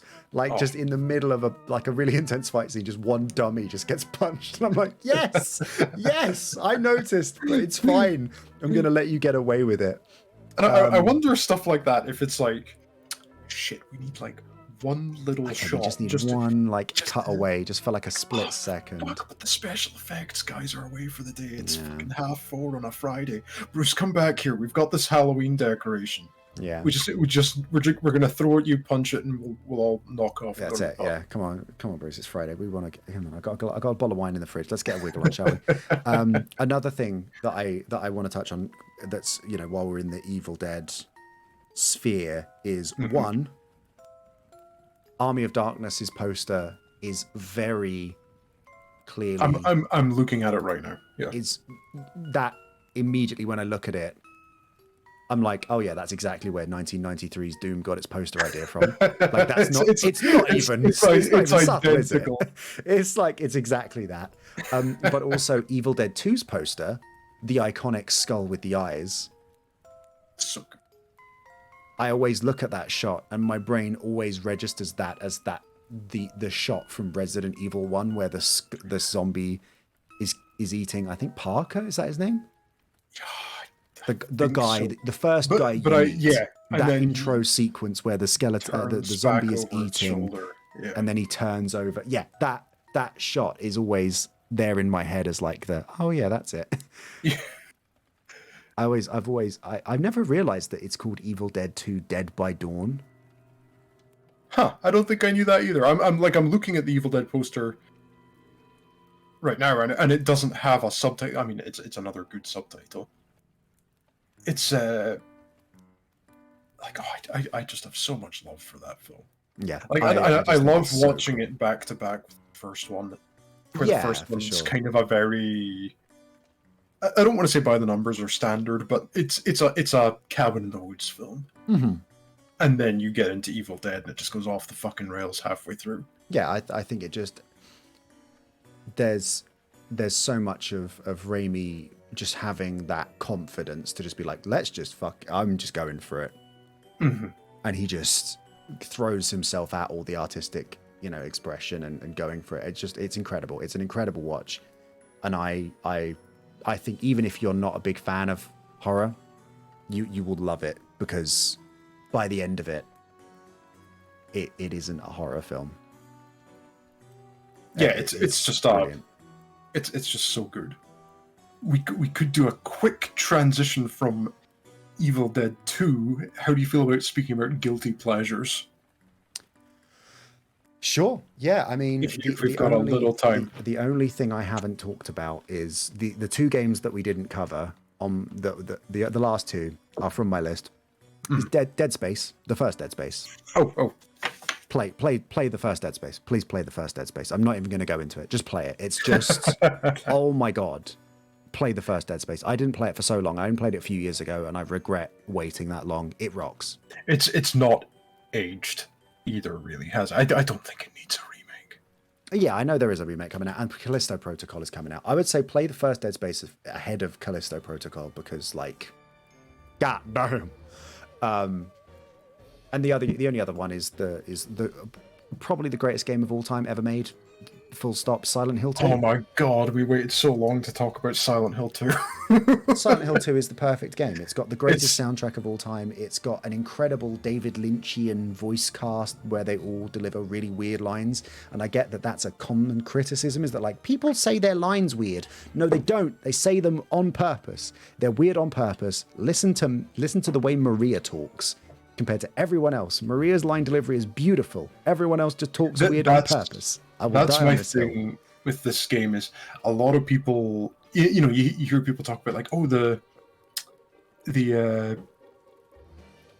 combat, it's janky on purpose. And I go, like, I don't believe that. I don't understand anybody who would make a game feel bad intentionally. Yes. Yeah, I don't believe that whatsoever. Entirely. People saying the voice acting is janky, and then the voice acting is definitely janky on purpose. Yes. Because you get stuff like Maria's or Mary's speech as you go through the tunnel towards the end. Yeah. I don't Yeah, think Steve there's deserved that timeout, by the way. Pokemon Snap is the best game ever made. Wow, that's okay. Big if. I Silent Hill 2 came at a very odd time for me. I was my mum had passed away, and I was in a really weird mental health spot. Mm-hmm. And my friend came over and was like, "Have you ever played Silent Hill 2?" And I was like, "No." And I played through it in like a day. We sat down and we just played through the whole thing, and the whole experience of it was my first Silent Hill experience. The music, the atmosphere, the dialogue, it's incredible. It's so good. It really. I'm more blown away by your friend coming over and being like, "I know what'll cheer you up." Yeah, he was like Silent Hill 2. Yeah, he's like Dead Wife Fog Simulator. I was like, you always know how to cheer me up. I mean, Silent Hill 2 is one of these. It's one of these things like The Thing, or I didn't include The Exorcist or The Shining on my list either, because what on earth can I say about this game? But yeah, I think if you aren't, yeah, it's beyond words. It is beyond words as far as games go. I don't like the final boss. That's my only criticism of it. Yeah, the final boss feels very of its time. Like a game needed a final boss. You needed to fight a baddie before the credits rolled. Yeah. So it had to be there. Yeah, but apart from that, I think it's one of those ones where you can just.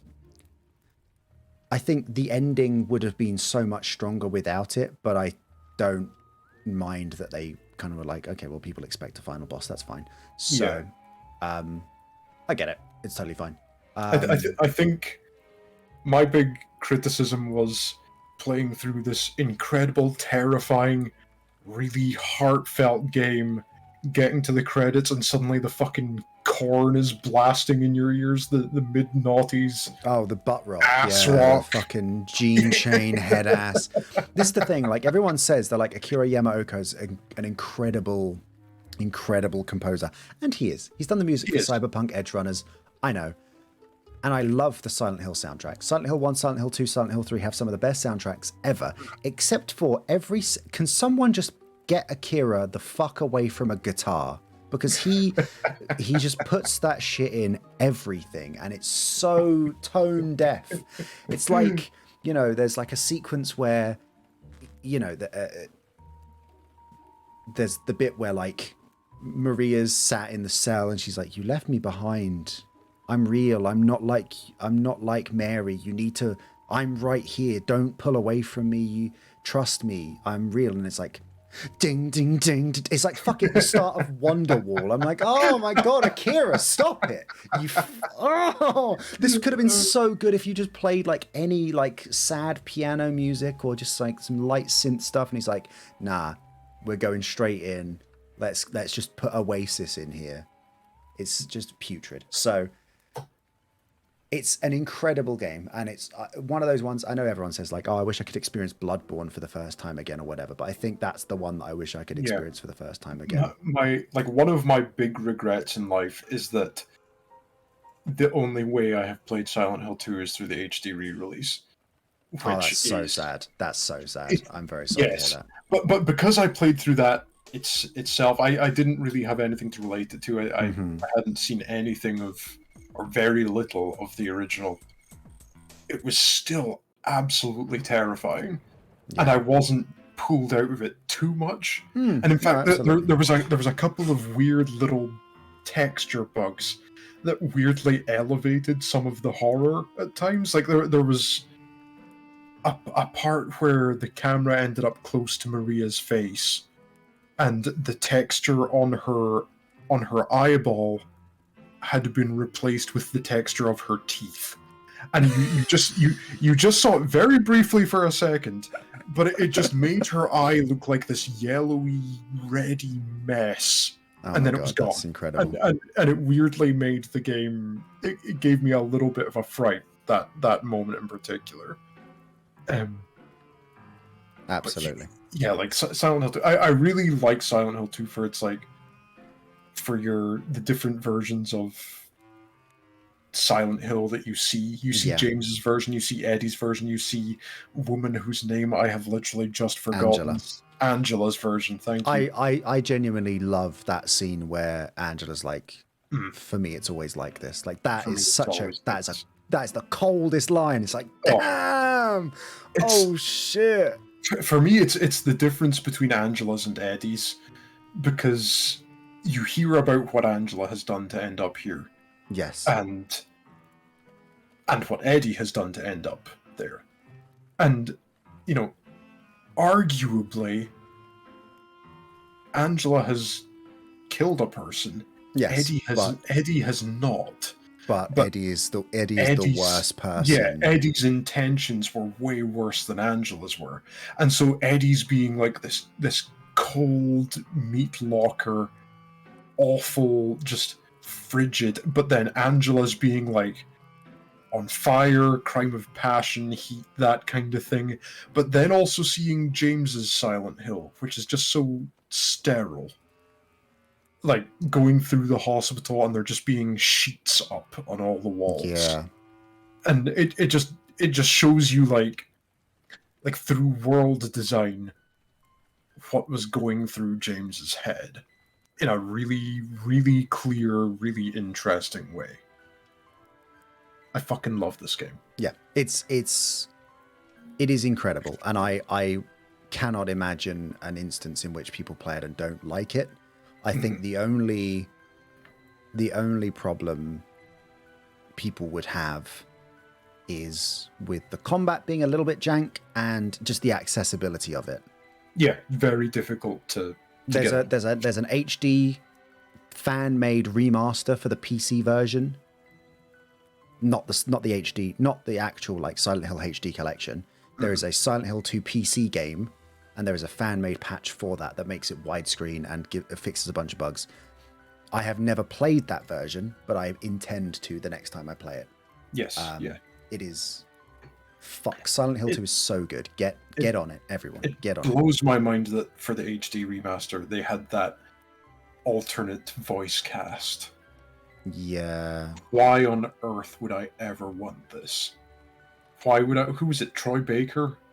Instead of Guy Seehey? Gross. Like, yep, just the same guy that's... I mean, I get it. Like, I get why we aren't a fan of the original cast, but like, it's not the same. It's not the same. No. Anyway, Silent Hill 2 is an incredible game, and I'm glad that we were able to agree in recommending it. That being said, what's your guilty pleasure? Guilty pleasure films?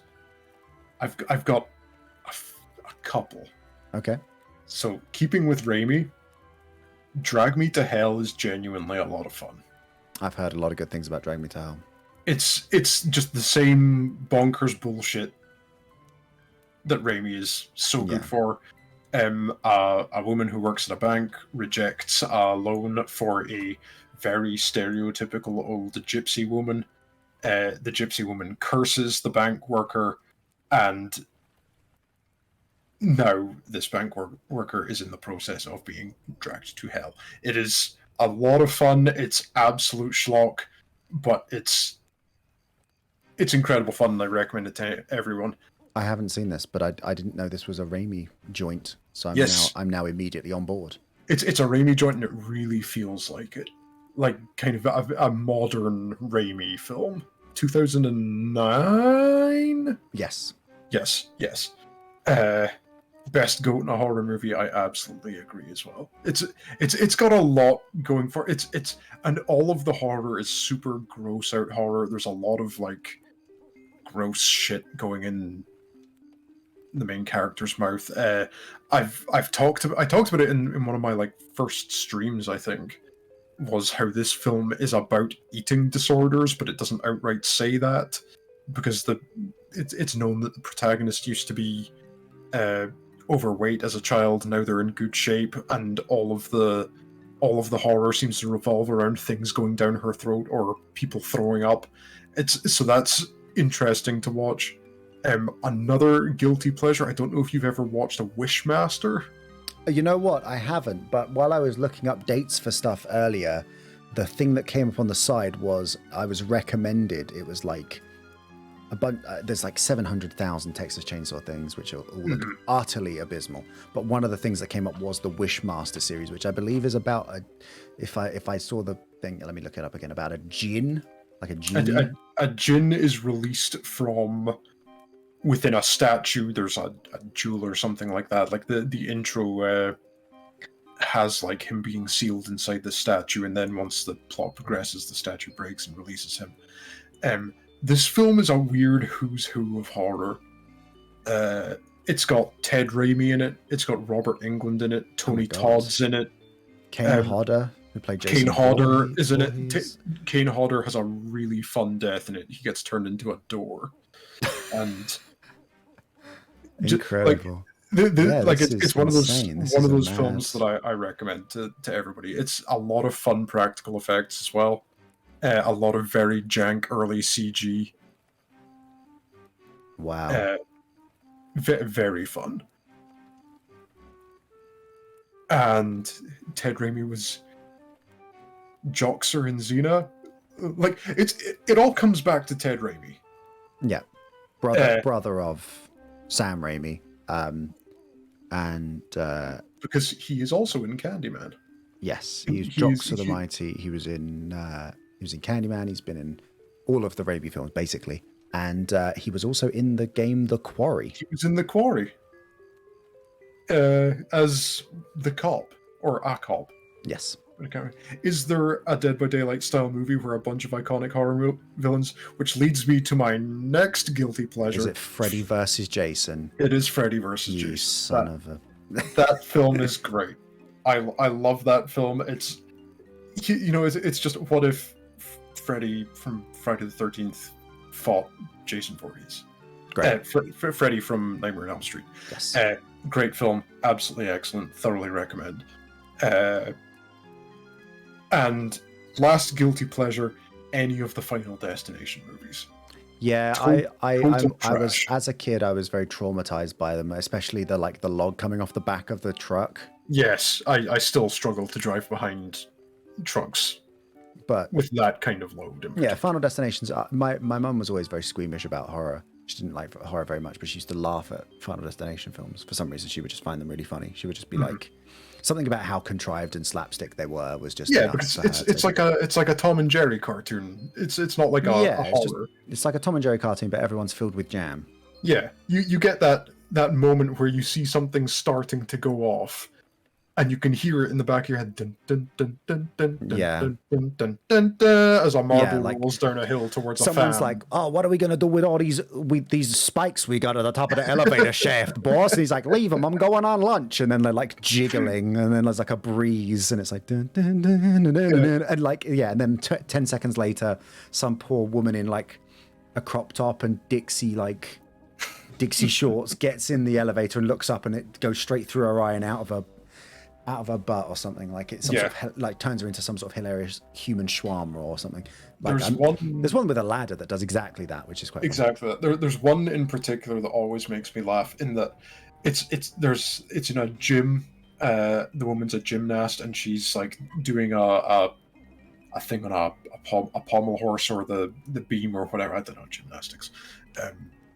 But you see all this stuff. Me as a gymnast. That's so interesting. Yeah, well, I can roll very efficiently because of my shape, but not so much the flips and stuff like that. I'm working on that. That's it. There's all this stuff going on where there's like a fan going on, and there's a frayed wire in a puddle, and a screw has come loose from a thing above. Oh, I love it when they do that in those Final Destination films, where there's just a smorgasbord of like, it could be this, or it could be this, or it could be this, and then it all turns out into it just ends up being all of them in some sort of hilarious sequence. There's so much happening, and then it's just that she gets dust blown in her eyes when she's doing a flip, and she lands on the ground and just like snaps her neck. Yeah. She lands, like, she doesn't even snap her neck. She like snaps in the middle. Yeah, and she like splits. Bursts out. She literally just falls from like 4 feet and explodes on the ground, and it's the dumbest fucking thing ever. Hugs saying for the sake of it. Yeah, the tone change, because Final Destination 1 is a genuine. It's actually a horror film because it's about the tension of the tension of the guy doesn't know when he's going to die. He doesn't know how he's going to die. He's trying to find a way to stop it. It feels more tense. It's not a great horror film, but there is horror. And then, whereas, two onwards is just little vignettes, contrived murder, people exploding in tanning beds and things like that. It's absolute guilty pleasure.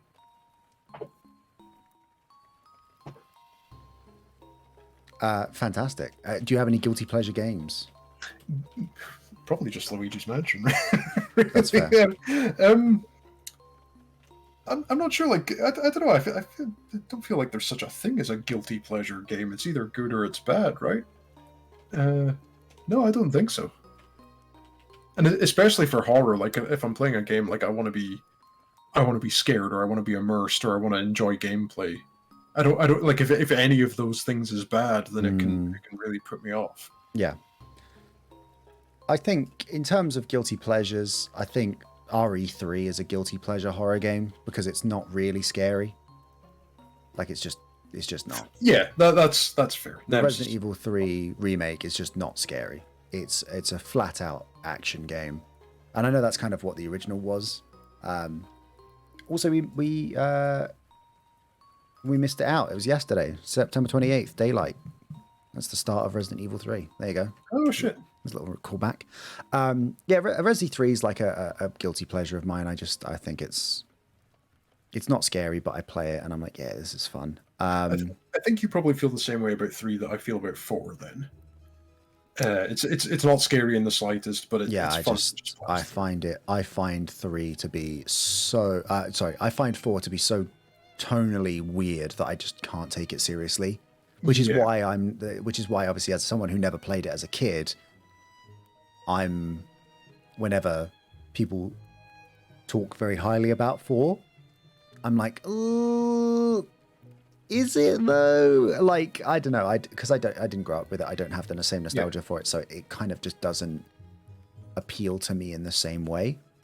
Like I love 4, but it's maybe one of my favorite games ever. But I couldn't come to like a horror, spooky Halloween roundtable and talk about Resident Evil 4 because it is by far and away one of the least scary ones. It's 4, 5, and 6 are all just absolute pants horror games. They're just not. They're just not that's just not what they are. And I blame RE4 for this. RE4 is the reason we have RE6, and I will never forgive it for that. But yeah, I'm trying. I've sort of had to think about, do I have any real guilty pleasures? And I can't really think of any. I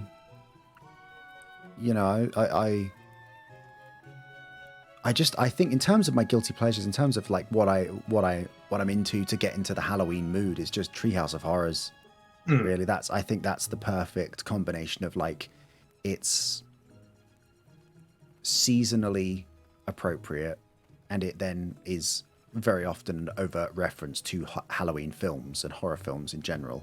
So I always think that's a great sort of primer. That's how I ease myself into it. Yeah, we usually have a marathon of them every year. I don't care for the Dark Pictures games. I think they're really just so janky. I just can't get into them. I think they're just films that you have to pay way too much attention to. Like they're films with quick time events in them, and I'm just like, I'm happy to watch someone play them. Always happy to watch someone play them. Watching Steve play through The Quarry was great, very entertaining. A riot, so funny. The only way that would have been better is if it was streamed, but everyone could also hear each other and we could just talk. Mm-hmm. But then obviously that's not the same. I liked being able to just hear Steve's reactions to it, and just all of us have our own sort of like, not private, but just be able to talk amongst ourselves while Steve pays attention to what's going on in the game, while we're just like, Emma's mouth's massive, or fucking, so, El Criatura Obscuro, and like, so, I enjoyed that immensely. Yeah, I really enjoyed Until Dawn. Me and Vicky played through it, and like, as a game that two people sat on the sofa playing through it side by side and kind of, talking about it as we were playing through it, that was a lot of fun. I really enjoyed that. those games are big on their bullshit jump scares, though. Like, huge on them. Oh yeah, Until Dawn was especially erroneous for it, and that's kind of what put me off it for a long time. I was like, I watched a friend play quite a bit of it, and I was like, oh. I liked with Until Dawn getting 2/3 of the way through it, and all of the people that we thought were dead, like half of the cast were dead, and then they all just came back. They were like, "Hey guys, I survived." Yeah. It's like, what? The most contrived reasons as to why Rami Malek wasn't dead yet. Yeah, for sure.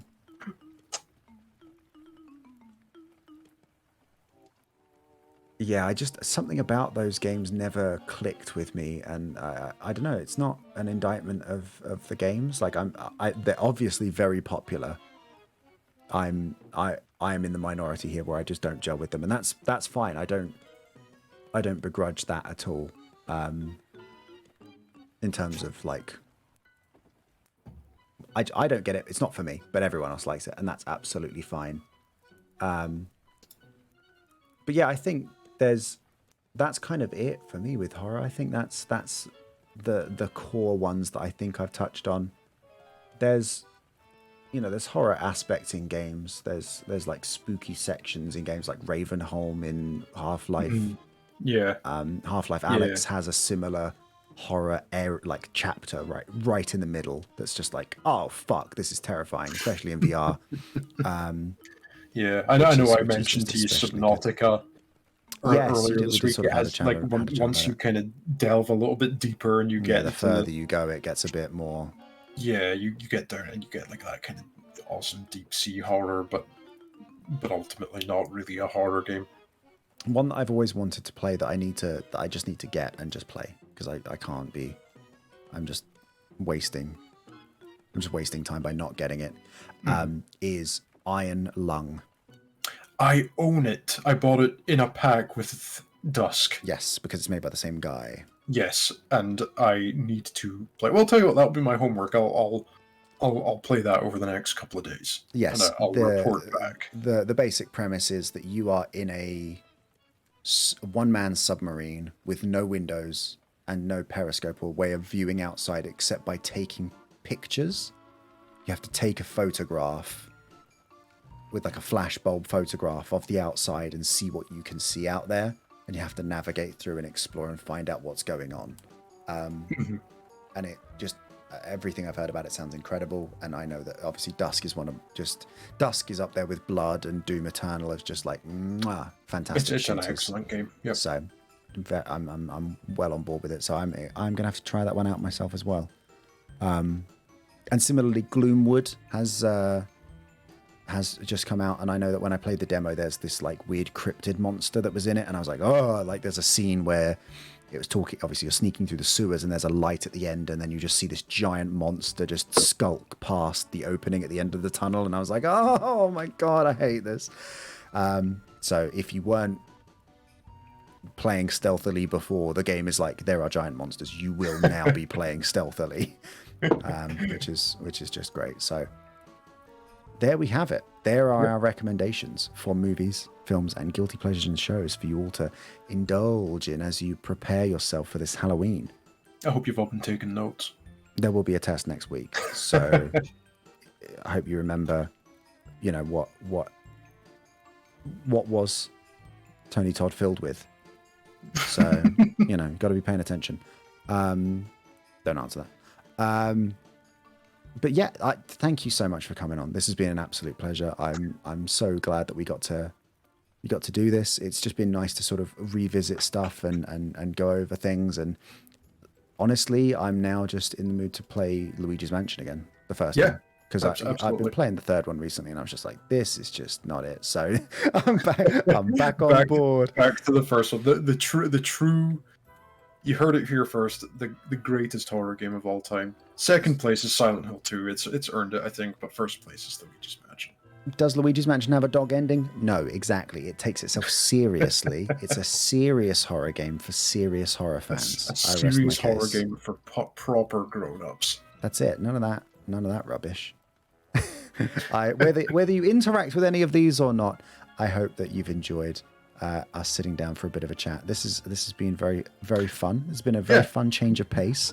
This has been a lot of fun. I'm actually a little bit devastated that it's over because I've been looking forward to this for so long, and now it's done. Well, you know what? Maybe we'll just have to come up with some more topics to talk about, and we can just come back soon again for another one of these. I think one Graveside Chat is not enough. I would love to talk about more. I would absolutely love to. Absolutely. Well, you can think up some topics for us to talk about, and then I'll that sounds like arrange the rest. A lot of work for me. all right. You've talked me into it. I'll have to come up with something.